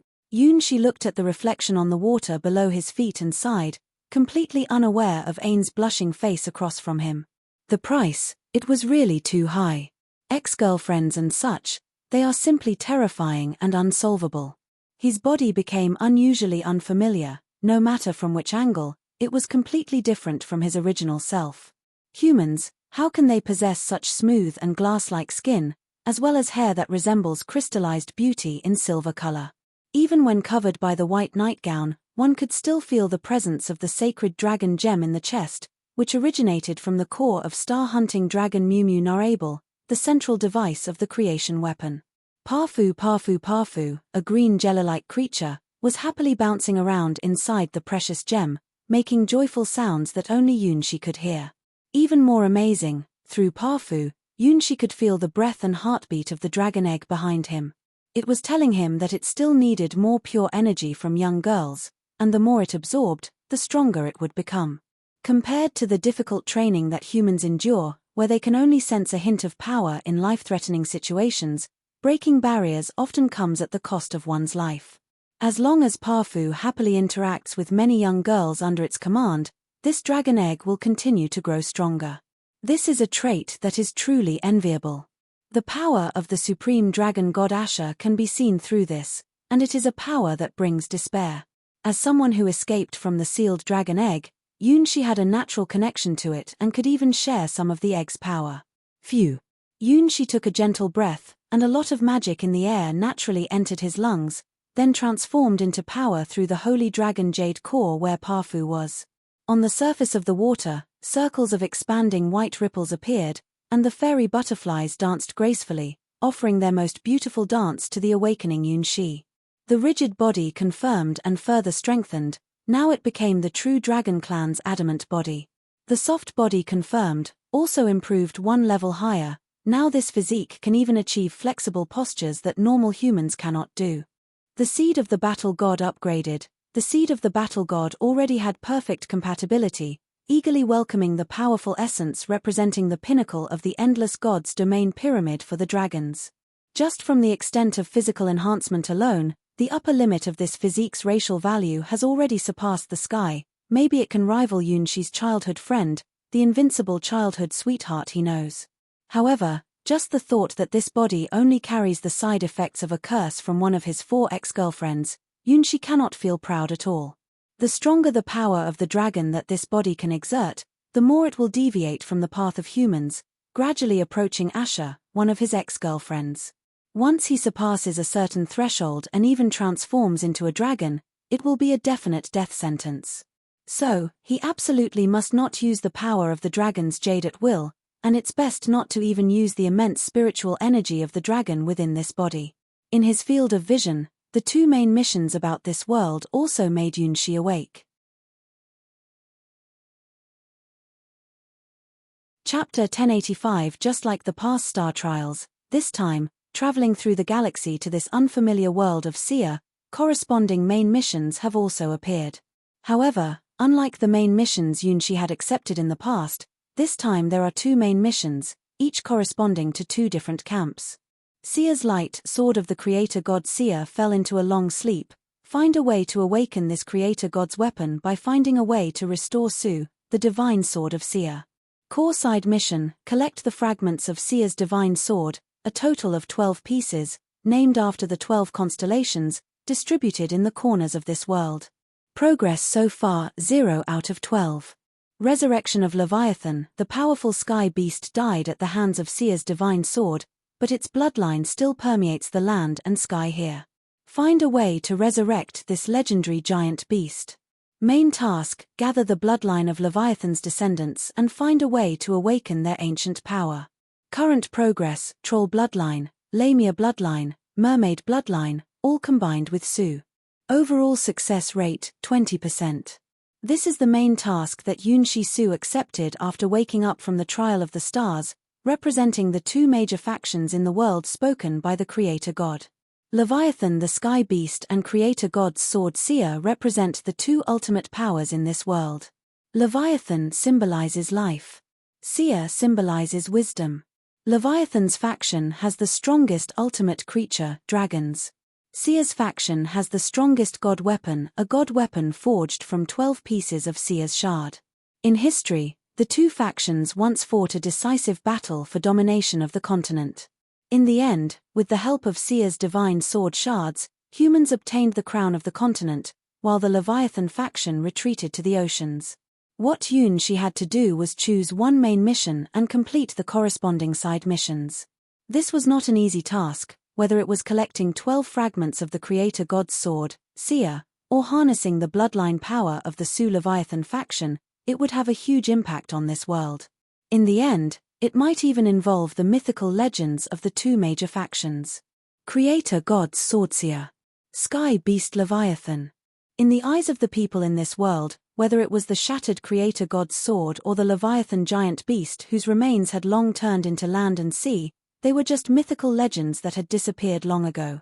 Humans were the subjects of Sia's divine sword, trolls, mermaids, and Lamias were the followers of Leviathan, and it was natural for this world. But Yunshi knew that whether it was the fragmented creator god's sword, Sia, or the remains of the Leviathan, the sky beast that had turned into land and sea, they had not truly died. One of the common knowledge about the legend ranked that Cassina the battle god taught him was that the concept of the legend ranked had evolved beyond the physical body and toward the direction of divinity. Even if the body turns into ashes, and not even a trace of ashes remains, as long as the related legend is still alive, the existence of the legend ranked will not completely disappear. Only when completely forgotten does it represent the fall of the legend ranked. Temporarily killing the physical form of the legend ranked only temporarily defeats the entity of the legend ranked, it doesn't truly eliminate it. Perhaps it will take a long time, or perhaps many reincarnations, as long as there are still people spreading your name and believing in your existence, then the legend ranked is not truly fallen. Whether it's fear or respect, the legend represented by the legend ranked embodies this concept. It can be said that only by becoming the legend ranked can one truly open the door to eternity. All legend rankeds will leave their own legends in the river of time in their own way. Before becoming legends, most of them were believed to be heroes, tyrants, kings. Advancing to the legend ranked further elevates their status, ultimately becoming gods, saints, demons. Whether it's a good legend or a terrifying legend, whether believed in or feared by people, it all belongs to the realm of legends. After going through the trials of Water God's world, Yunshi gained a clear understanding of the concept of gods because he himself is one of the representatives of the Water God, the bride of Hydera the Water God. In order to cultivate his own little world and complete the final step of becoming a god, Hydera, who was already one of the fantasy species dominators, spent thousands of years until the fruit was ripe. When her colossal body rose from the deepest part of the sea, it symbolized that she had finally absorbed the power of an entire world and gained the strength of her own world. Although she didn't spend much time with Hydera, he was closer to the water god's heart than anyone else and understood why gods were born. Without a doubt, the creator god's sword Sia of this world has also completed that step. Perhaps, the sword Sia, which fell into this world at first, was just an original god weapon, but as time passed, the people of this world began to believe in the legend of Sia's divine sword creation, and this sword has achieved a higher status. The current Sia is recognized as the creator god of this world. In contrast, Leviathan the sky beast, which originally dwelled in this world, has become a colossal creature opposing the gods. In the battle between these two powers, this world has become what it is now. The main task given by the Star Trials is to directly address the essence of this world. No matter which main task you choose, you will probably have to face the final boss of the other main task. So, which main task should I choose? Yunshi looked at the opposing tasks labeled with different completion rates and fell into deep thought. The task of the Sia faction is to collect 12 fragments of the creator god's sword, which are somewhere in the world. The task of the Leviathan faction is to harness the entire bloodline power of Su, the leader of the Leviathan faction. Judging from the completion rate, a fifth of the upper race bloodline power in the Leviathan faction has already started to activate Su, thanks to the establishment of the Holy Silver Dragon Knight Order by Ain. With the dragon egg formed by the flesh and blood of the star-hunting dragon Mumu Narable behind him, it seems like doing the task for the Leviathan faction would be more advantageous. But, is it really so? Yunshi will not forget how dangerous the dragon egg behind the star-hunting dragon Mumu Narable is. It is the mark of the supreme dragon god Asher and the ultimate weapon for hunting him down. The legendary Leviathan the sky beast looks like it has some mysterious connection with the dragon race. Maybe it's a special type of dragon. It's definitely a death wish to awaken this giant dragon. Chapter 1086. So, which side will you choose for Sia's divine sword? Ain, do you know any clues about the creator god's weapon? She could only trust the sister in front of him in this world. The creator god's weapon, are you talking about those god weapons from the Divine Era war used to defeat the dragons? As the owner of the Divine Era Tower, Ain was well versed in these legends. Yes, I think I need their power. She straightforwardly shared his goal with Ain. There are 7 of them, with 3 of them taken by the Leviathan faction. Ain first stretched out all 7 fingers on his hand, then closed 3 of them. The ones taken are the Virgin's crown, the Lion's light gun, and the Libra's golden shield. That is the darkest history of the Divine Era war that humans don't want to talk about, and it is also the main reason why humans gave up their sovereignty over the ocean. The Leviathan faction had a huge advantage in naval battles. With the power of the Creator God's weapon, the knights who once repelled the dragon tribe suffered an unprecedented defeat at sea. The owners of these god weapons were all famous heroes, and the owner of the Lion light gun even completed the feat of slaying a dragon. However, in that war, the owner of the Lion light gun couldn't unleash the power of the god weapon and drowned in the sea, ending in great humiliation. After the Divine Era war, the crystal sword of Ares, the armor of Taurus, the mask of Gemini, and the jug of Aquarius became sacred artifacts of the magic dynasty, but with the end of the Divine Era, these 4 creator gods' weapons disappeared. As for the remaining 5, they never appeared in official historical records, and nobody knows who their owners were. According to the hidden history that I know, it seems that the scorpion's poison needle was once used by an assassin in the war. The other 4, there is no existence of even a hidden historical record, and it's not even known if they were ever brought into the world. Now, all of the Creator God's weapons have disappeared, and even the kingdom doesn't have any of them. As the last glorious inheritor of the Divine Era, Ain only inherited this tower that can only be opened by those with the Divine Era warlock bloodline. Creator God's sword Seer, a legendary weapon that has supported human civilization since humans stepped onto the world stage. Anyone who has possessed fragments of the Seer God weapon is a hero in the history of the human race. Even the mysterious owner of the Scorpio poison needle is known as the Assassination King in the secret history recorded by the historian. Because of this, during the late Divine Era, the Mad Mags took most of these Creator God's weapons into the underground cemetery, and these ancient god weapons never appeared under the sunlight again. Even now, in the mercenary guilds spread across the continent, the task of finding Creator God's weapons remains the highest paying and longest standing legendary task. Whether it's the Kingdom, Empire, or Northern Tribal Alliance, astronomical amounts of rewards have been offered. Unfortunately, to this day, no one has found any clues to any of the Creator God's weapons. It seems that after the end of the Divine Era, the god weapons that symbolized Seer's world legends disappeared forever from this world. I see.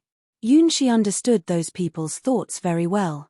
Even in the developing Endless Gods domain, any unclaimed original god weapon would cause countless people to fight over it, leading to bloody battles, not to mention the god weapon formed by the fragments of Seer's divine sword, which was a Creator God's sword. Although Yunshi had never heard of the name Seer for this divine sword, possessing the name Creator God's sword and having killed Leviathan the sky beast, a body that could transform into a planet, undoubtedly made it an unparalleled divine sword. Anyone who obtains such a god weapon, even if they cannot use it themselves, will definitely not let go of it. Despite this, Yunshi decided to collect the fragments of these god weapons. The task for the Leviathan faction seemed very easy, but it actually concealed deadly dangers. The Seer faction's task was more than 10 times harder than the Leviathan faction, but much safer. Judging from the difficulty and trend of the task, it was evident that this constellation world chosen by Yunshi was tailor-made for him. It looks like I have to stay in this world for a while. This place is not like the dark forest and the dream trial world of the primitive dragon, but it is like the real world of the water god's world. In other words, the time here flows at the same speed as the endless god's domain. Ain. Can you believe me?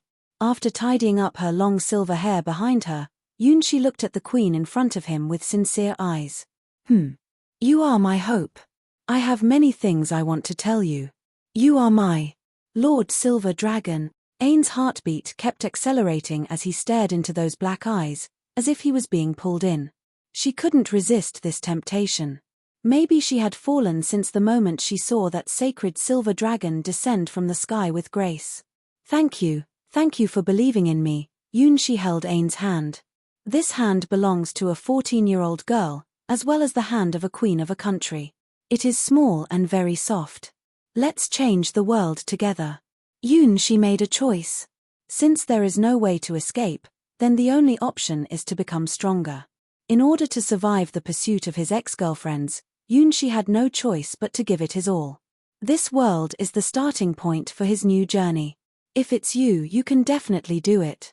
I believe in you. What do you need me to do? For Yunshi, Ain gave him complete trust, even belief. Because in front of her was Lord Silver Dragon from the stars. First, become a prince, Yunshi's mind gradually painted a picture of the future. The selection of the Holy Silver Dragon Knight Order has ended, and all the underage girls chosen, sold, by the Kingdom, Empire, and Northern Alliance have passed this selection, leaving everyone astonished.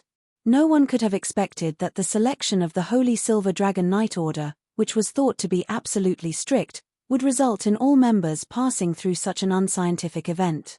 However, even more surprising things happened afterwards. The Queen, known as Nuclear Blast Queen, announced a change in the succession order of Seer Kingdom's first heir. Princess Adley, who originally held the first position in the succession order, was pushed back, and another member of the royal family took her place. A prince who was never mentioned in the kingdom's records inherited the bloodline of the Divine Era Knights and suddenly appeared on the stage of the continent. His name is Ash.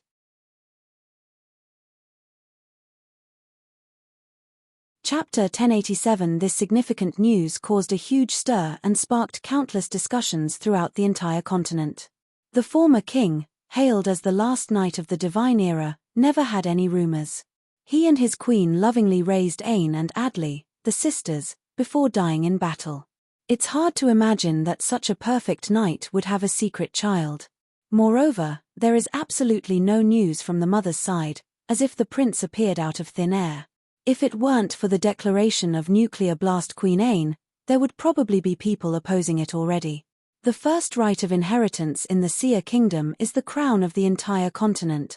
Even though the Empire is very powerful now, with an army of magic armor that can conquer the entire continent, as long as the Seer Kingdom still exists, the Empire cannot claim itself as the ruler of the land. That's one of the reasons why the Leviathan Empire is willing to go to war with the Seer Kingdom, no matter the cost.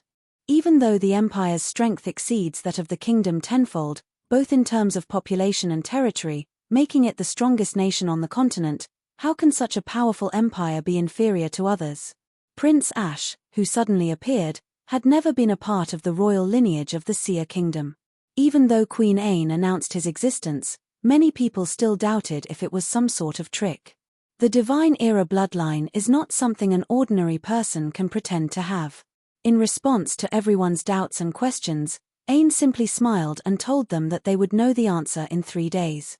Inside the Divine Era Tower, in the underground palace group known as Aquarius Palace. The ancient palace, which had never been opened before, finally saw the light of day today.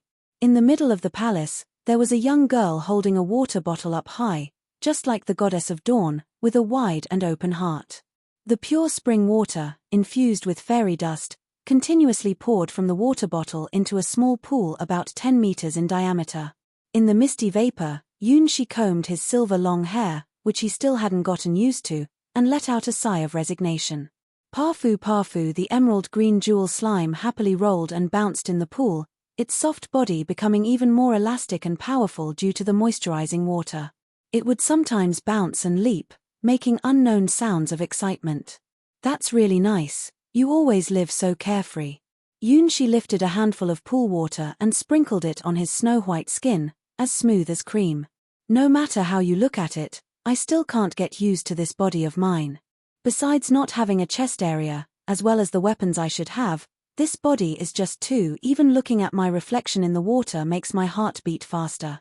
Splash, splash. The sound of water falling, the sound of their own heartbeat, and occasionally, the cry of Parfu.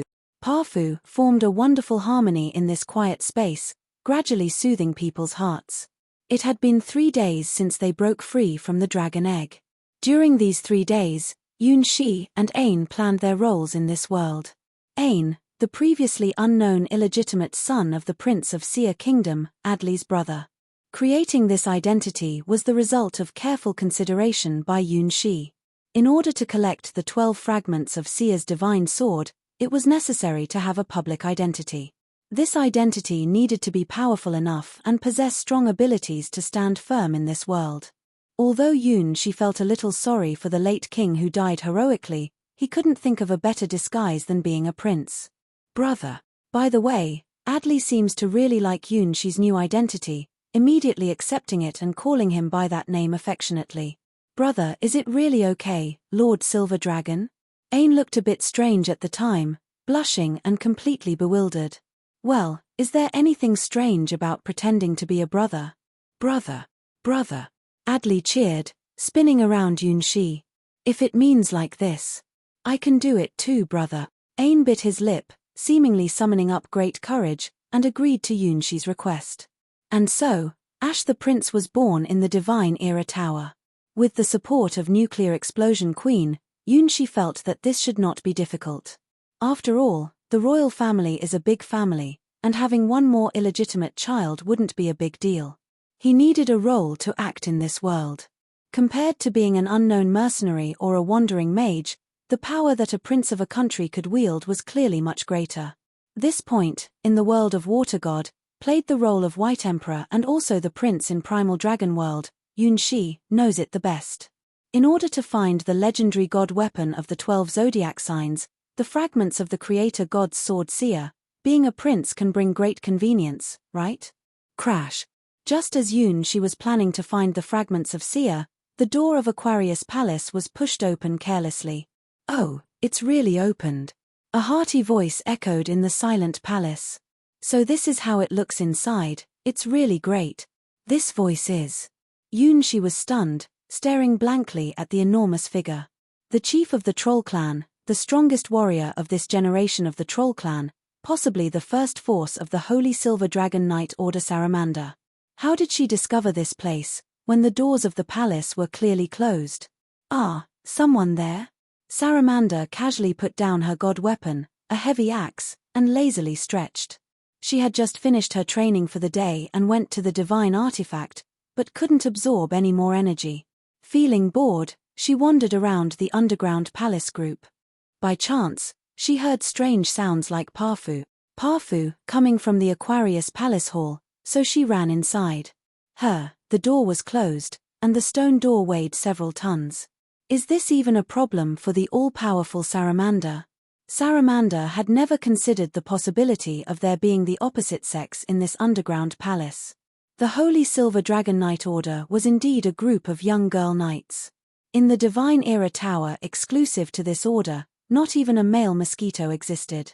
Here, even a butterfly is female.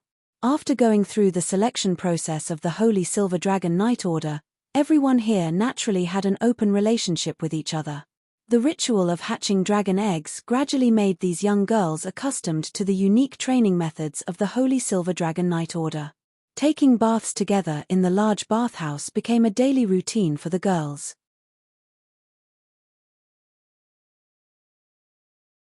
Chapter 1088 In the mountains, there is a little lamb. So white and tender, oh my. Humming a tune she learned from somewhere, Salamander took off her armor and revealed her body with golden lines. Although she had a huge body, it was not bulky at all. There were no extra lines. It was a body that could be called the golden ratio, symbolizing the glory of the Earth Child. Yunshi caught Parfu, who was still jumping around, and prepared to escape at lightning speed. Feeling the warmth of the young girl's skin within the dragon egg was one thing, but actually taking a bath with them was simply indecent. Don't run away, am I that scary?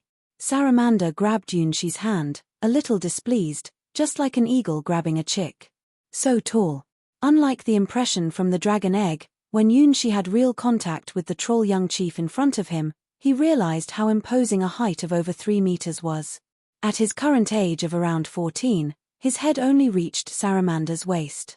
When he slightly lifted his head, he saw the immensely huge mountain peak, which made his heart beat faster.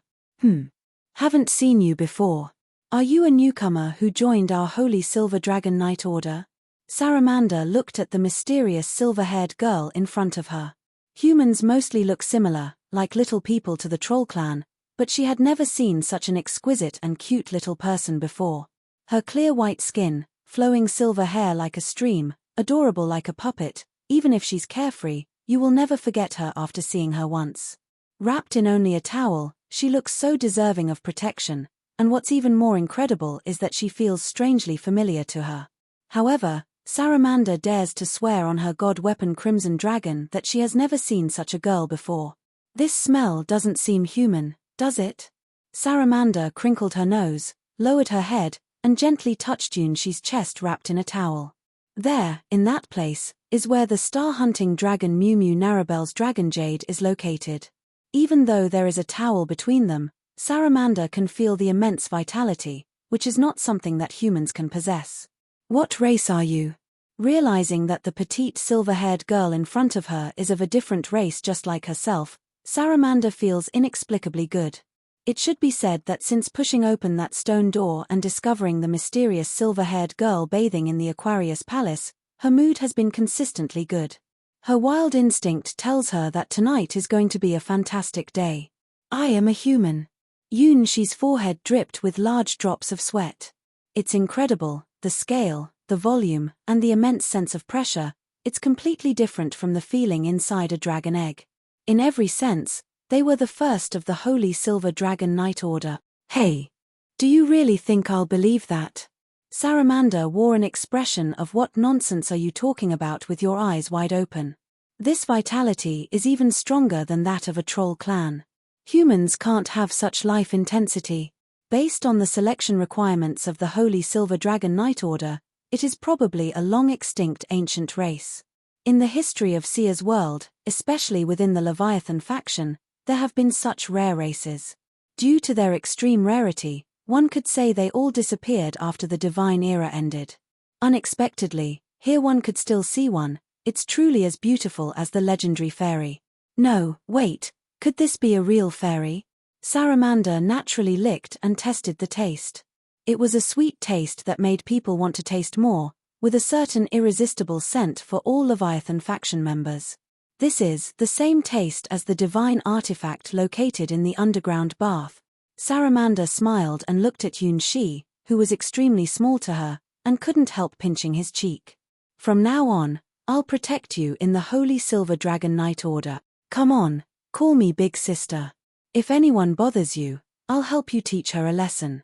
After saying that, Saramanda patted her chest vigorously, full of confidence. Yunshi couldn't bear to look at the sound of smack. Smack, but Parfu curiously jumped out and voluntarily ran to Saramanda's huge mountains, happily rolling around. Oh, slime, you look delicious. Saramanda licked her tongue. The troll clan's stomach was famous for being able to eat raw and cold things, even mud when hungry. However, it is true that high-calorie and nutritious substances are better for the giant dragon clan when they charge into battle, and trolls love to eat all kinds of meat. When pushed to the brink without supplies, trolls will gather resources on the battlefield, becoming the worst nightmare of countless human armies and earning the infamous title of flesh-eating monsters. Actually, from a different perspective, if human armies fought for 7 days and 7 nights on a battlefield without any food or water and were pushed into a desperate situation, they would also eat. Trolls have witnessed similar situations more than once. Both species resort to desperate measures to survive, and when driven to extreme hunger, they must eat something. Trolls cannot understand why humans are so insistent on not eating their own kind. In the Leviathan faction, considering the deceased creatures as a valid food source is completely normal. However, nobody can bite into troll meat, perhaps because of the difference in worldviews. In fact, the troll clan is the closest race to humans within the Leviathan faction. They can even actively communicate and engage in trade with humans. Besides being 2 levels larger in size than humans and possessing an almost immortal physique, they are very similar in other aspects. What humans find delicious as food, trolls also mostly enjoy, mainly meat. Trolls also love to use various human equipment and weapons, especially heavy weaponry.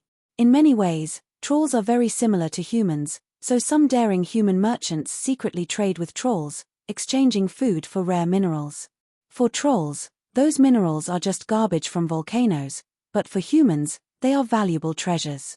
For the terrifying profits, human merchants are willing to do anything, even trade with ogres. Yunshi looked at the familiar Saramanda, feeling embarrassed. A 10-foot-tall underage girl was standing beside him, appearing completely natural, without a trace of defense. In this situation, what kind of expression should he show? Should he just smile? After all,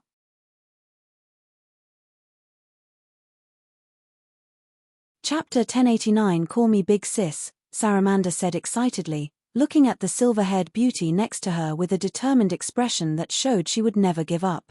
I should be older than you. Yunshi lifted his head and looked at an object much bigger than his own head, silently speechless. According to the selection criteria of the Holy Silver Dragon Knight Order, all the girls here are under 18 years old. However, Troll Clan's underage girls are quite different from humans. In various aspects, it's all too big. Parfu, who was originally bouncing around on Saramanda's chest, suddenly stopped anxiously and made an uneasy sound. As Parfu's owner, Yunshi could feel the information released by this little thing. Danger. Danger, here, in the Holy Silver Dragon Knight Order's base, in the Divine Era Tower? How is it possible? This place is the innocent paradise of young girls, a secluded garden of the gods. What danger could there be here? Buzz. Strange black spots appeared on the statue of the water pitcher in the Aquarius Palace. The marble sculpture of the girl was instantly covered in a black cloak. That black color clashed with the scenery here, as if countless black particles had gathered together, distorting the laws of the world. What's going on? Saramanda hugged Yunshi and jumped out of the bath, just like a hero saving the beauty. She then grabbed her god weapon, the giant axe called Crimson Dragon. Saramanda's instincts from the Troll Clan told her that there was something off about that black thing, as if she had smelled a similar scent somewhere before. Buzz. More black particles gathered and landed on the once pure marble statue. The girl statue holding a treasure bottle slowly turned her neck and her marble body began to transform into something else. Curse. Yunshi recognized the true nature of those black particles. It was a twisted force that gathered immense darkness, carrying the breath of the abyss. He had encountered this kind of breath not long ago, and it was a being located at the top of the abyss. Could it be? Yunshi had a bad feeling. Ada. More black particles enveloped the 4-meter-tall marble statue, forming a distorted silhouette. The treasure bottle that was originally constantly filled with transparent spring water turned into a strange weapon with countless free-floating particles on its surface, while the body of the marble statue girl put on a delicate and gorgeous armor. Dark black patterns spread out, just as natural and beautiful as the patterns on the marble statue itself. That appearance was somewhat similar to the ultimate form of the star-hunting dragon Mew Narable, both being magnificent and incredibly powerful war tools. Aquarius. Countless black snowflakes fell as the marble statue, wrapped in black particles, raised the water bottle in her right hand, locking onto Saramanda and Yunshi. The temperature around suddenly dropped to -100 degrees, and the misty Aquarius Palace turned into a world of ice and snow in an instant. The black crystal was released from the water bottle and transformed into a sharp crystal arrow, shooting out. The target was none other than Yunshi. You will not succeed. Saramanda roared angrily, his powerful body shrinking suddenly, swinging his red giant axe and charging straight forward. Activate Saramanda's power. The exploding red giant axe splattered with sparks, upgrading to the god weapon Crimson Dragon, smashing the deadly frozen arrow from the front. However, this was just the beginning. The marble statue dressed in a black battle suit came to life, with an unusually deep and cold gaze. She raised her water bottle high, striking a pose that resembled a goddess. Oh no! Yunshi, who had experienced a similar power before, felt his hair stand on end. He never expected to encounter this level of power in the small Aquarius Palace. This is a true forbidden spell, not those praised by Seer's World, but one that appeared in the Primal Dragon world. It belongs to Ice Dragon Zaka, and it's called the Frozen Thousand Miles. If the power brewing in that water bottle is released, it can turn the entire underground palace group into an icy world. There's no other choice. Even though I'm still not used to this shrunken body, I have to take action. Attack. He tightly clenched his right fist and stepped forward with his left foot. His spirit and energy reached their utmost limit in the blink of an eye. This is the power of the hard fist, like a volcano, like thunder, like a separation. Within this seemingly delicate body resides power far beyond the limits of the human race. Whoosh! More black snowflakes fell as over 30 frozen arrows were released from the black water bottle girl's treasure bottle. This is the prelude to a forbidden spell. The temperature in the Aquarius Palace further drops, and even the ceiling starts to freeze. With a surprised look in Saramanda's eyes, the silver-haired girl turns into a silver stream of light, swiftly breaking through the barrage of frozen arrows. She delivers a powerful punch to the black water bottle girl's chest. Crack! The sound of shattering marble mixed with the sound of twisted metal. The black water bottle girl, standing at 4 meters tall and weighing tens of tons, is heavily lifted and drops numerous parts. Her entire body crashes into the wall of the Aquarius Palace. This sensation. Yunshi stares at his fist, feeling rather strange. Even though he hit a marble statue, why does it feel like he broke through a metallic shell, pierced through the marble body, and finally hit some kind of living being? Is it an illusion?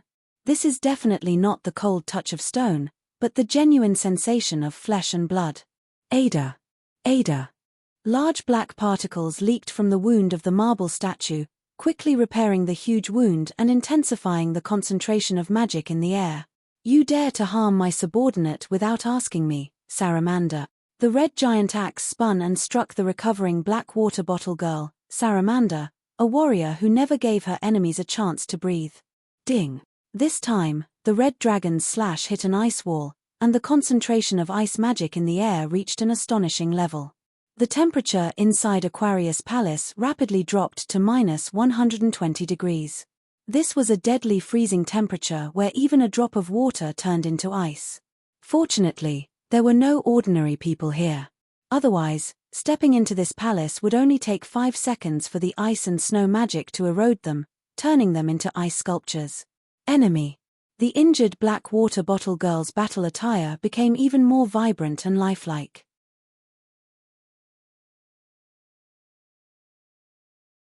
Chapter 1090. As the concentration of ice magic in the air continued to rise, the black water bottle girl gradually transformed from a rigid state to a more living being. Or rather, a living weapon of war. Originally just carvings on a marble body, after absorbing a large amount of black particles, they are now becoming visible, merging with the black armor. Originally possessing a perfect appearance, the marble statue seems to be constantly evolving in a certain direction. Yunshi is very familiar with that direction of evolution. Star-hunting dragon Mew Narable, a creator-level supreme dragon god Asher, developed the ultimate weapon of war, combining the power of the stars and the power of the supreme dragon god. This direction of evolution is clearly not a product of this world. This world's technology and alchemy are far behind in comparison. Frankly speaking, without the interference of divine power, it is impossible for this perfect weapon of war to be born in this world. Yunshi has visited the world of mechanical gods' domain once, and occasionally seen war tools called mech suits that are very similar to this world's magic armor.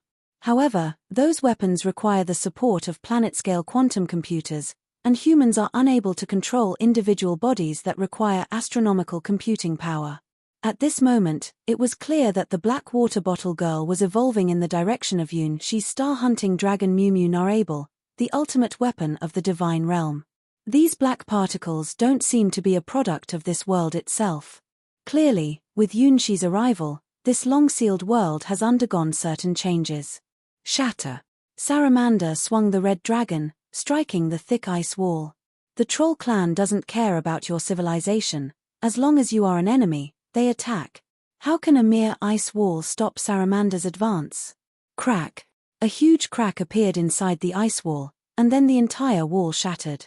Saramanda's brute strength played its role, but the black water bottle girl behind the ice wall also completed her self-repair. Not only that, but the shape of her body also became softer, the rigidity of a marble statue disappearing.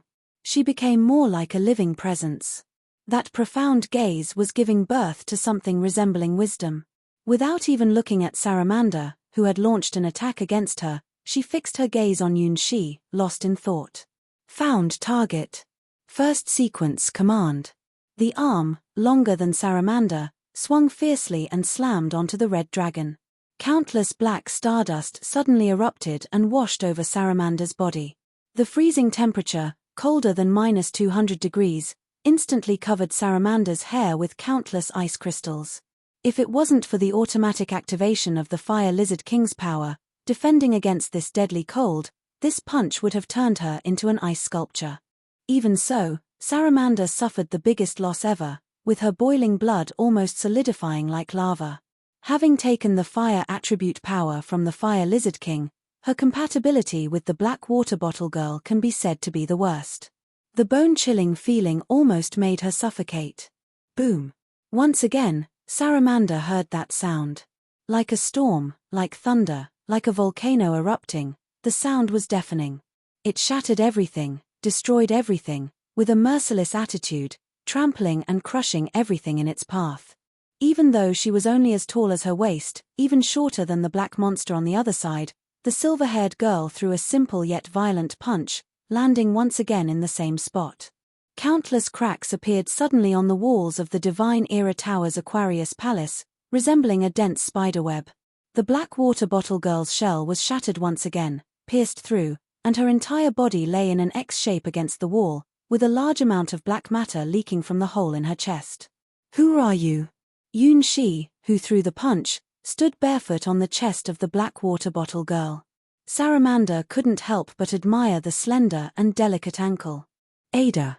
The Black Water Bottle Girl stared at Yun Shi, who was stepping on her heart, with a strange look in her eyes. More black particles emerged from the void, quickly healing her wounds. "Here they come again. Where do all these black particles come from? No matter how you look at it, they don't seem like anything good, with an obvious abyssal aura that doesn't belong to this world's style. Did my arrival make this world become targeted by the abyss?" Yun Shi felt a bit guilty. This may really be the disaster he caused. Ada. Yun Shi remembered this name, the possible name of his enemy in this group star trial. "You have no way to escape. No matter where you hide, Ada will keep an eye on you." The Black Water Bottle Girl struggled to reach out her hand, and the finger of the previously marble statue touched Yun Shi's hair. In that moment, Yun Shi didn't know if it was his imagination, but he always felt that her eyes looking at him carried a hint of shock and understanding. "Indeed, you are special. No matter who it is will want to. Sorry, I won't become anyone's possession." Yun Shi raised his bare little feet and directly stomped on an unnameable ball, squashing the main culprit behind all the changes in one breath. Parfu told him that inside this giant thing, only this thing is alive, and it is the source that causes those black particles to gather. Crash! Crash! The sound of the marble statue shattering repeatedly echoed, as Yun Shi stomped on the core, causing the Black Water Bottle Girl to start crumbling. Originally, this is not her true form, just a test. The result of the test has already been perfectly completed. The target has appeared. The mission begins. Don't even think about escaping. Don't even think about being free. The abyss is always watching you. Splash! The black particles faded away like a tide, and the barrier of the ancient Divine Era Tower started to take effect. Soon, the cracks on the walls of Aquarius Palace were repaired, leaving no trace behind. As a result, even the Water Bottle Girl statue, which had been broken, returned to its original form as the tower's magic filled in the shattered parts. Parfu Yun Shi's pet licked its snowy white paws and devoured the spoils, feeling completely satisfied. "Puff, you haven't developed any strange preferences, have you?" Yun Shi grabbed the lively Puff and prepared to retreat. "Wait." The towering figure of Saramanda once again stood in front of Yun Shi. "Wow, it's really big."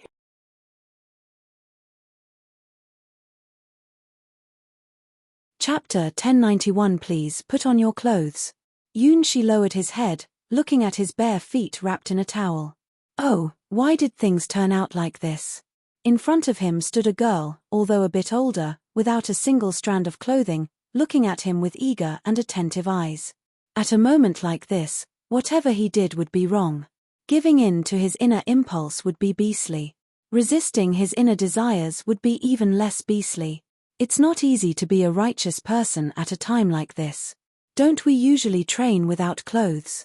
What's so strange about this? Saramanda looked at the shy silver-haired girl in front of her with some curiosity. Even the most modest princesses of the Imperial Night Order have gotten used to practicing in a natural state for the unique training of the Holy Silver Dragon Night Order. In this Divine Era Tower, there isn't even a male mosquito. Except for the Queen, Queen Ain, Even Adley often came over to practice with everyone. Why is he still so hesitant now? I am different. Yunshi shook his head, shaking it again. He is a male, even if he now has silver hair, fair skin, and delicate hands and feet, he is still 100% male. Regardless of when looking at a naked beautiful girl, the heart beats faster, the body temperature rises, and desires and impulsive behaviors occur. This is what males are like. Moreover, due to the presence of the seed of the battle god, which is filled with abundant life force, his desires in some aspects are probably even stronger than those of normal people. He already knew about this matter when he was in the primal dragon world. His first, second, third, and fourth queen. That's too far. Let's talk about the present. He can't even look directly at Saramander's huge mountains. Indeed, you are different. Surprisingly, Saramander confirmed this. Humans, how can they possess the terrifying strength, speed, and explosiveness like before? It was something that even she found very surprising and made her very excited to try. Very powerful. This girl with silver hair is very powerful, even stronger than all the humans she has met so far. Compared to her, the knight who drives the human giant toy is just a joke. The troll clan values strength the most, especially the purest strength that comes from within themselves. The dragon clan can become the leaders of the troll clan and recruit trolls to fight for them because dragons have stronger physical strength than trolls. Trolls with the ability to not die will not submit to anyone unless they are defeated. No matter what race you are, it doesn't matter. Come fight me. Saramander licked her lips and challenged with a proud chest. After joining the Holy Silver Dragon Knight Order, her strength has been continuously improving every day. After becoming the first member of the Holy Silver Dragon Knight Order to reach the hero rank, she couldn't even find a decent opponent. Before advancing, she could at least find the Lamia team to fight. Within a few days, besides Lamia Priestess Meros, who could give her a good fight, all the other Lamia were already defeated under her command. After advancing, even the Lamia priestesses who remained at the mortal stage were no longer her opponents, leaving her with no outlet for her energy. That's why she couldn't sleep even in the middle of the night, carrying her divine weapon Crimson Dragon and patrolling the empty 12-star palace, fantasizing about whether there would be any invaders. As a result, she actually encountered invaders, and there was an even bigger surprise. We don't need to fight. For Yunshi, Saramander in front of him, along with the entire Holy Silver Dragon Knight Order, were all allies who helped wake up his companion Sue. In fact, they could be considered his subordinates in this world. It is not the act of a decent person to harm their subordinates. No, there is. I won, now you have to call me big sister. I lost, you can make me do anything. The Troll Clan's worldview is really simple and plain. The winner is the king. The person who wins can naturally do whatever they want. Inheriting the bloodline of Earthchild, their way of thinking is just so simple and clear. Really, can't we settle this without fighting? Yunshi tried his best not to look at Saramander, who was covered in blood, afraid of seeing something he shouldn't. That's right, if we don't fight, then I won't leave. Saramander was getting more and more excited, and her cherry-shaped chest was getting hard and standing up. She had a feeling that her opponent this time would be a type she had never seen before. Perhaps, this would be the most important battle of her entire life. Well, at least put on some clothes first. Yunshi was also forced to do so. If they continued like this, something bad might really happen. Under his white towel, a certain part had already started to stir. After all, even a good person can still have impulses. All right, let's have a good fight. Saramander readily agreed to Yunshi's request and put on her fire lizard leather armor. Although it's not at the level of a god weapon, the hero-ranked fire lizard leather armor is already a very powerful armor and has high resistance against fire attacks. Until she acquired the prototype of the god weapon Great Axe, this was the most valuable equipment on Saramander, and also her proud spoils of war. Saramander, wearing the dark red leather armor, became even more confident than usual, her whole body filled with the aura of flames. Okay. Yunshi moved his wrist and tightened his white towel. Come on. Come on. Come on. Saramander shouted 3 times in a row and patted her chest. Even with the fire lizard leather armor, it was still a dangerous weapon that could make Yunshi blush. Let's finish this quickly, otherwise we really won't be able to control it much longer. Yunshi rubbed his nose, maybe because he soaked too long in the hot spring, he was about to have a nosebleed. Cheers! Seeing that Yunshi hadn't acted yet, Saramanda couldn't wait any longer and took the first sip herself. Defense, counterattack, and all that are never the troll's style. Attack, attack, attack again, overwhelm and crush the enemy. The red dragon soared with sparks once again. Saramanda leaped up and struck an honorable heavy blow towards Yunshi. No fancy moves, this is the most violent and direct jump slash. Gravity seems to have completely vanished at this moment. Yunshi stepped forward with his left foot. Hoo! The compressed air entered his lungs and transformed into a hot flow like magma. On her snow-white skin, a hint of red appeared. Ha! In just one breath, she gathered the scorching heat like a volcanic eruption into her fist. The enemy jumped, and she unleashed the rising dragon.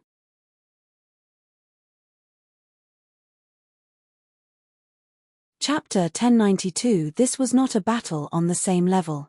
Saramanda from the Troll clan possessed extraordinary talents. From a young age, she displayed extraordinary combat abilities, combined with the Troll clan's indestructible physique. Her racial value was probably beyond what humans could achieve. The Princess Knights from the Leviathan Empire had the greatest knight bloodline and heritage on the continent, but they could only face the furious Saramanda and suffer repeated defeats. The entire Holy Silver Dragon Knight Order, the only ones who could truly rival Saramanda in battle, field, were the Lamia Priestess Meros.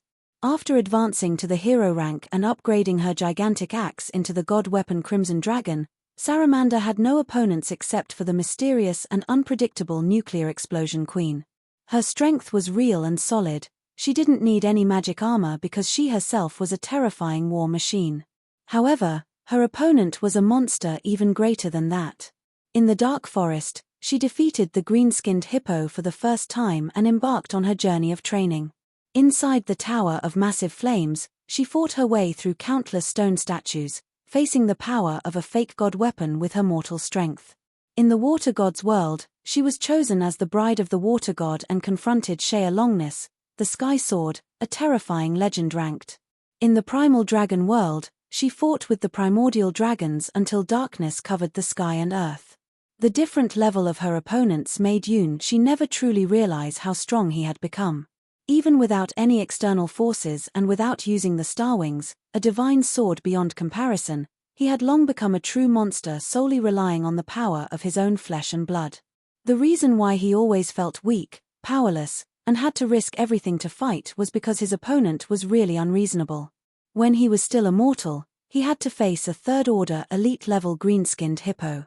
After finally starting the cultivation path and obtaining the Seed of Power, his opponent immediately changed to an elite scion with a fake god weapon. In the next trial, his opponent was at a higher level, directly becoming a being called Shea Longness, the sky sword that cannot be named. In the next trial, he obtained the Star Wings, but his opponent turned into his invincible childhood friend who transformed into a nightmarish primitive dragon. Well, if there was still a glimmer of hope in these trials, he was really punished by being stopped by his 4 ex-girlfriends in the world of the White Lotus secret treasure.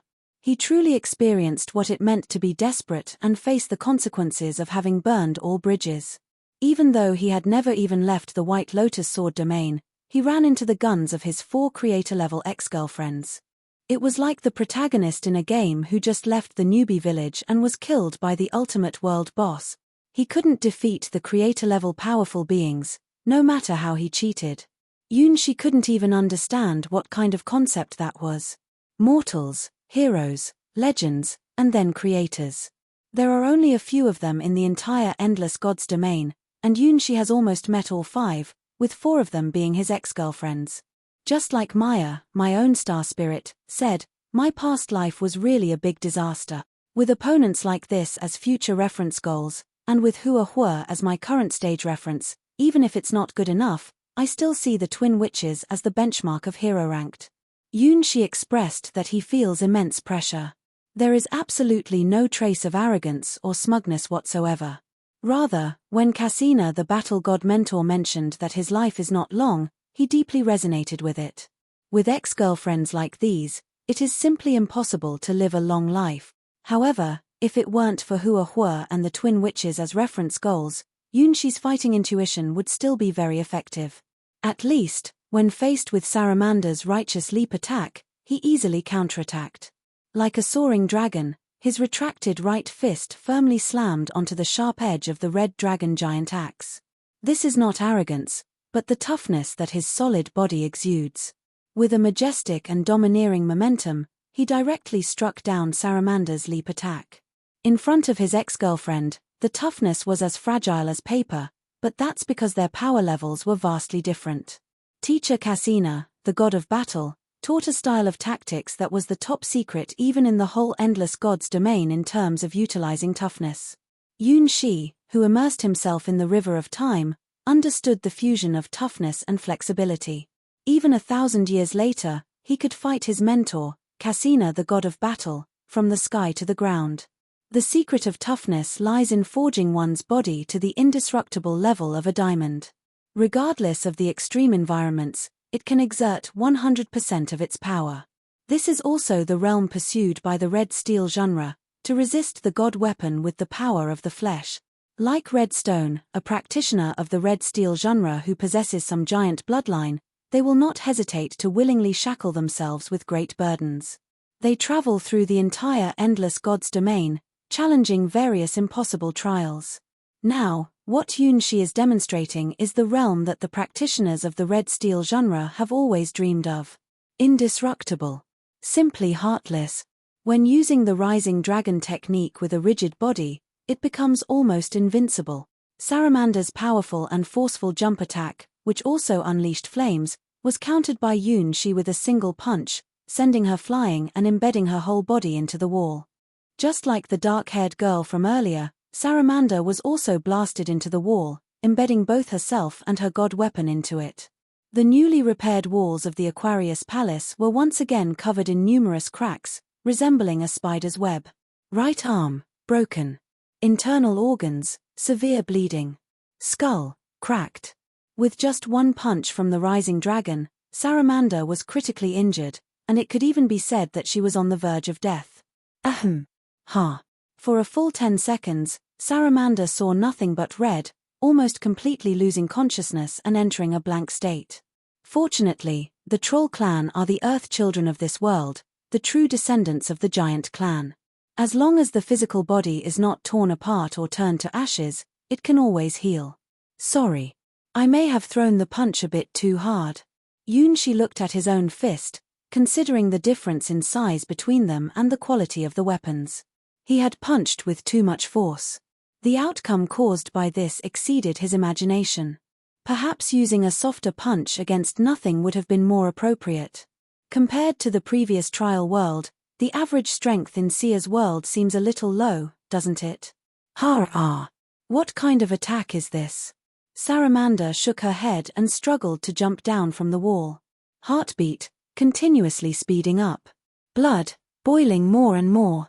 Although she was being ruthlessly beaten, punched to the point of gasping for breath, why was she so excited? This feeling is just too amazing.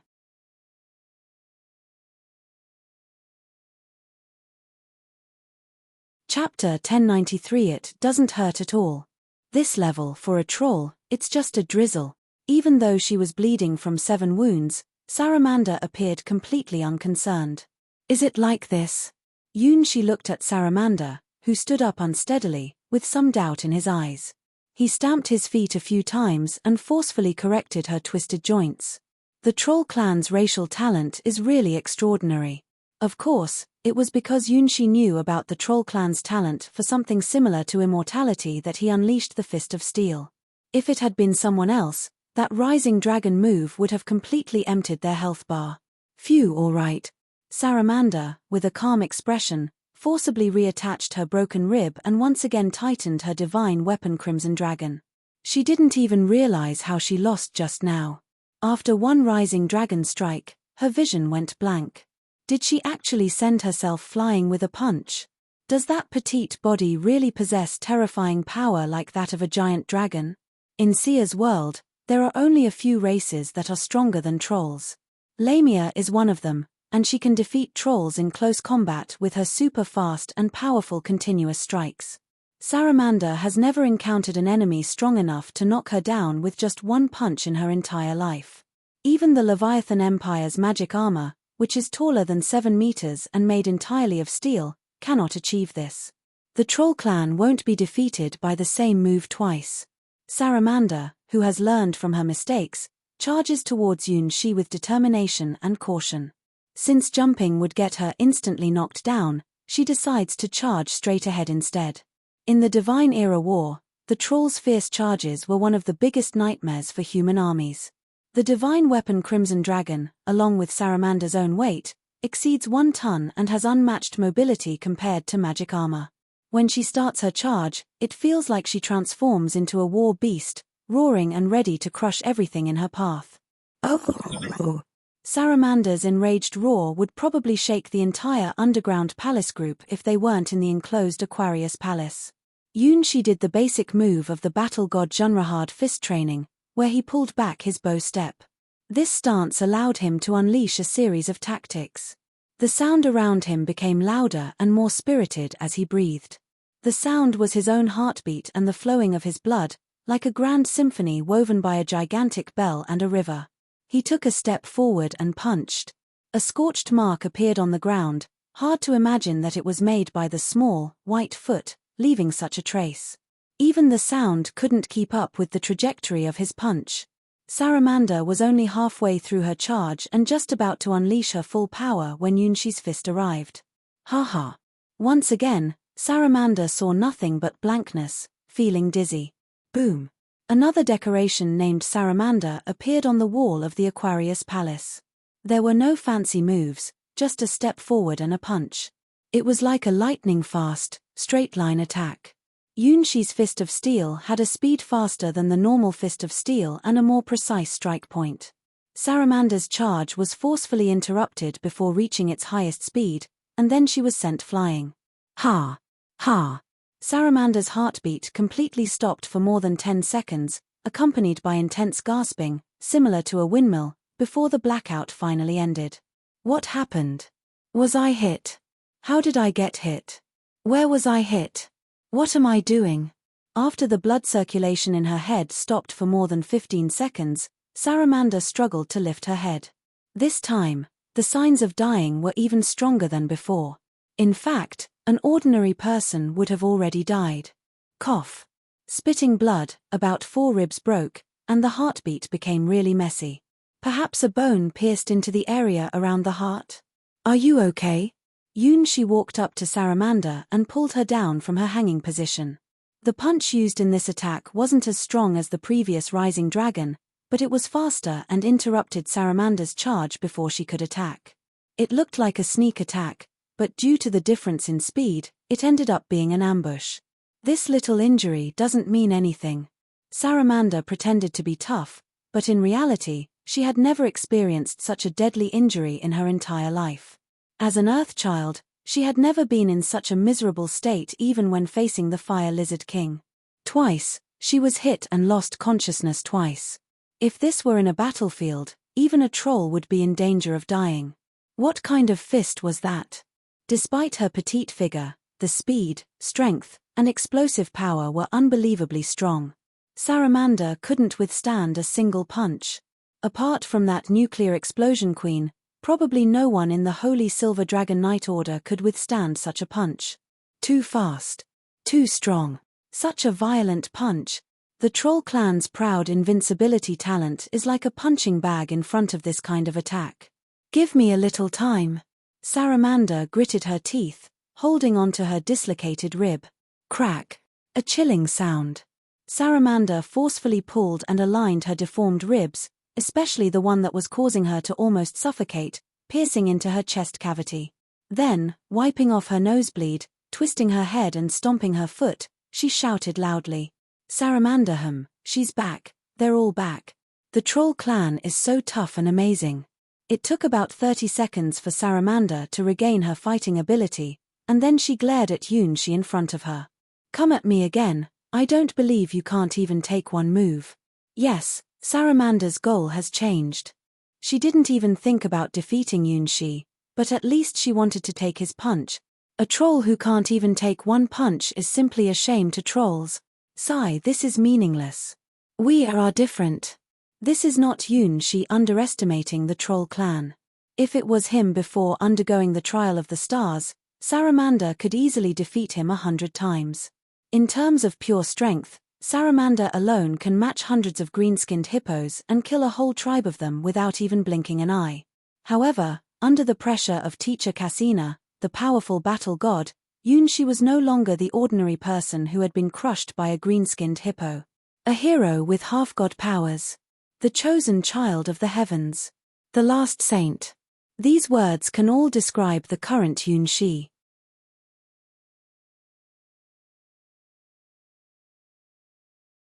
Chapter 1094. Among humans, there are special individuals with a constitution that can be called miraculous or almost godlike. This constitution can come from the distant bloodline of ancestors, or it can be born from countless coincidental factors as a fantastic creation. Although he is clearly a human, he can possess the power of a red dragon. Even though they were human, they were able to cross the boundaries of life and death and complete 12 different trials. Even though they were human, they were able to accomplish the legendary feats that were celebrated in mythical stories, and defeat the terrifying dragon. In the endless god's domain, humans, who were regarded as the standard measure of a race, possessed the greatest potential and radiated the brilliance of shining stars. At this moment, Yunshi was one of the stars that could shine in the endless god's domain. Aside from the uncontrollable ultimate divine sword, the Star Wings, Yunshi could rival the demigod heroes of legendary stories solely with the power of their physical body and possess the ability to create legends. The fusion of a solid body and a soft body, combined with the tremendous energy released by the dragon jade in their chest, allowed Yunshi to surpass the limits of human capabilities in terms of speed, strength, and explosive power. Though they had lost 1/5 of their flesh and blood, it only slightly decreased Yunshi's maximum power, and their slender body could better utilize the characteristics of a soft body. The punch they just threw while taking a step forward was an experiment for Yunshi to adjust to their increased speed. The experimental results were close to perfection. The simple strength of the body decreased by 1/5, but agility and flexibility completely made up for this loss. Moreover, due to the characteristics of dragon blood and flesh, endurance has undergone astonishing changes. Previously, when using the strength of the body, the explosive force was indeed sufficient, but the amount of blood and energy consumed was astronomical. The terrifying crushing power of the body is based on the boiling blood and energy inside the body, which is one of the 3 great secrets of the red steel genre. Essentially, all of them are techniques that cause the blood and energy to surge. The strength decreased by 1/5, agility doubled, and more importantly, endurance increased by more than 3 times. The explosive force can be said to have increased rather than decreased. These are the data tested in actual combat by Yunshi and Saramanda, data that even surprised Yunshi himself. In fact, he can even feel that the potential of his body has not yet been fully unleashed. There is even more, a greater and more immense power hidden in this body, waiting to be discovered by him. Compared to the trial of the White Lotus secret treasure, the basic data of his body can be said to have made a huge leap, completely surpassing the limits of the human race. Saramanda's intuition is correct, the current Yunshi is just a small-headed dragon. His race value is already at the level of a dragon's data. If he breaks through to the hero-ranked state, maybe he can really have the ability to transform into a silver dragon. But even so, Yunshi hasn't reached his own threshold yet. This is the most terrifying thing. It means that Yunshi, just like his invincible childhood friend Hua Hua, still hasn't reached the perfect advanced state. Even the innate ability to transform into a dragon cannot meet the advanced requirements that Yunshi needs. I need to become stronger. Using Saramanda as a reference, Yunshi probably tested his individual combat power in Sia's world. Very strong, it should far exceed the hero-ranked level of this world.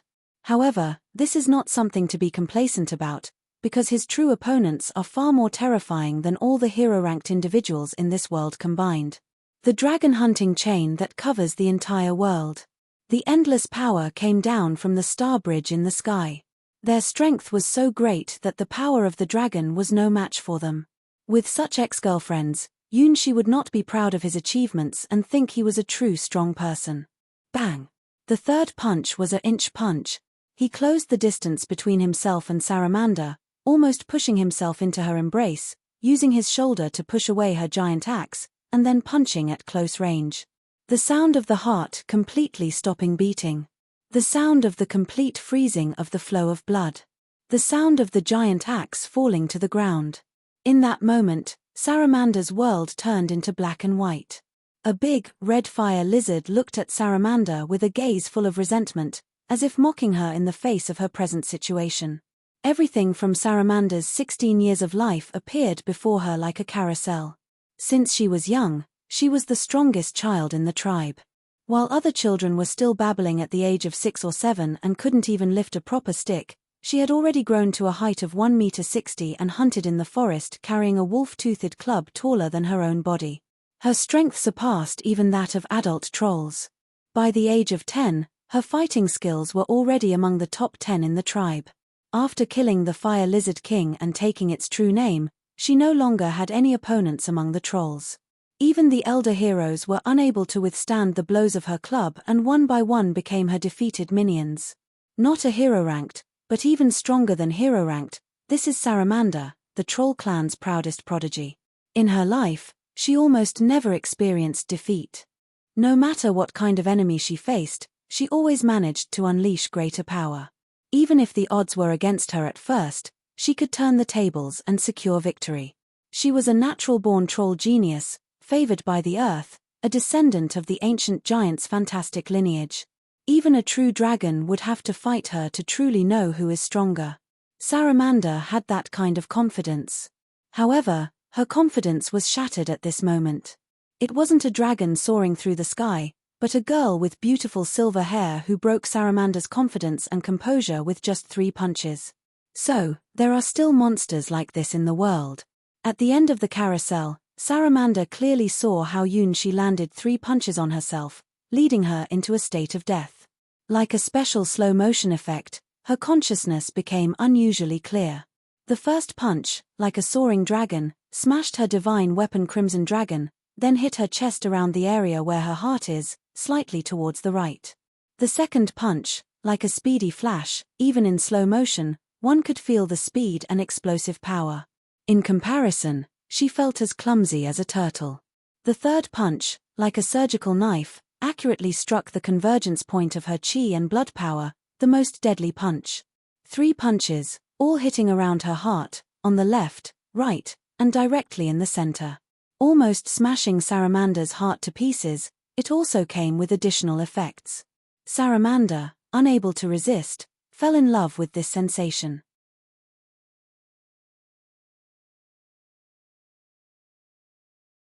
Chapter 1095. I'm sorry for breaking your equipment. It was the first time for Yunshi to fight in his current silver-haired state, and he had some minor control issues with his power. In the end, the 3 punches that hit Saramanda's chest almost completely destroyed her excellent dragonhide armor. This rare and precious armor from Sia's world now looked beyond repair. Equipment that gets damaged is not good equipment. Saramanda directly tore off the worn-out dragonhide armor and once again revealed her enormous peaks that made Yunshi almost have a nosebleed. Big. Very big. Too big. The overwhelming visual impact was so intense at such a close distance that it felt like a violent violation. Tell me. What do you want me to do? Can I do anything? Even if it means becoming your slave, it's not a problem. Being graceful in defeat is a fine quality of the troll clan. Despite their giant bloodline and their tradition of brawling with the heavens, the earth, and the air, they are actually very committed to their promises, unlike their rough appearance. This is different from the ancestral giants who were almost completely chaotic, so the trolls can be recognized by the Dragon Clan and join the Leviathan faction, becoming the ace land force in the Leviathan faction. For the Troll Clan, becoming a slave who defeats their own people is not an unacceptable thing. In this world, only the strong deserve respect. If the captain of the Holy Silver Dragon Knight Order was not Queen Ain, who possessed the power of the Divine Era's forbidden spell, the Nuclear Blast Queen, there is no way the Troll Clan would pledge their loyalty. There's no need for that. Yunshi shook his head. He wasn't some heinous tyrant, treating the girl who defeated him as a slave or anything. What kind of dark storyline was that?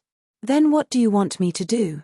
Saramanda persisted in her promise of defeat, and it seemed that she would not give up until she agreed to do something.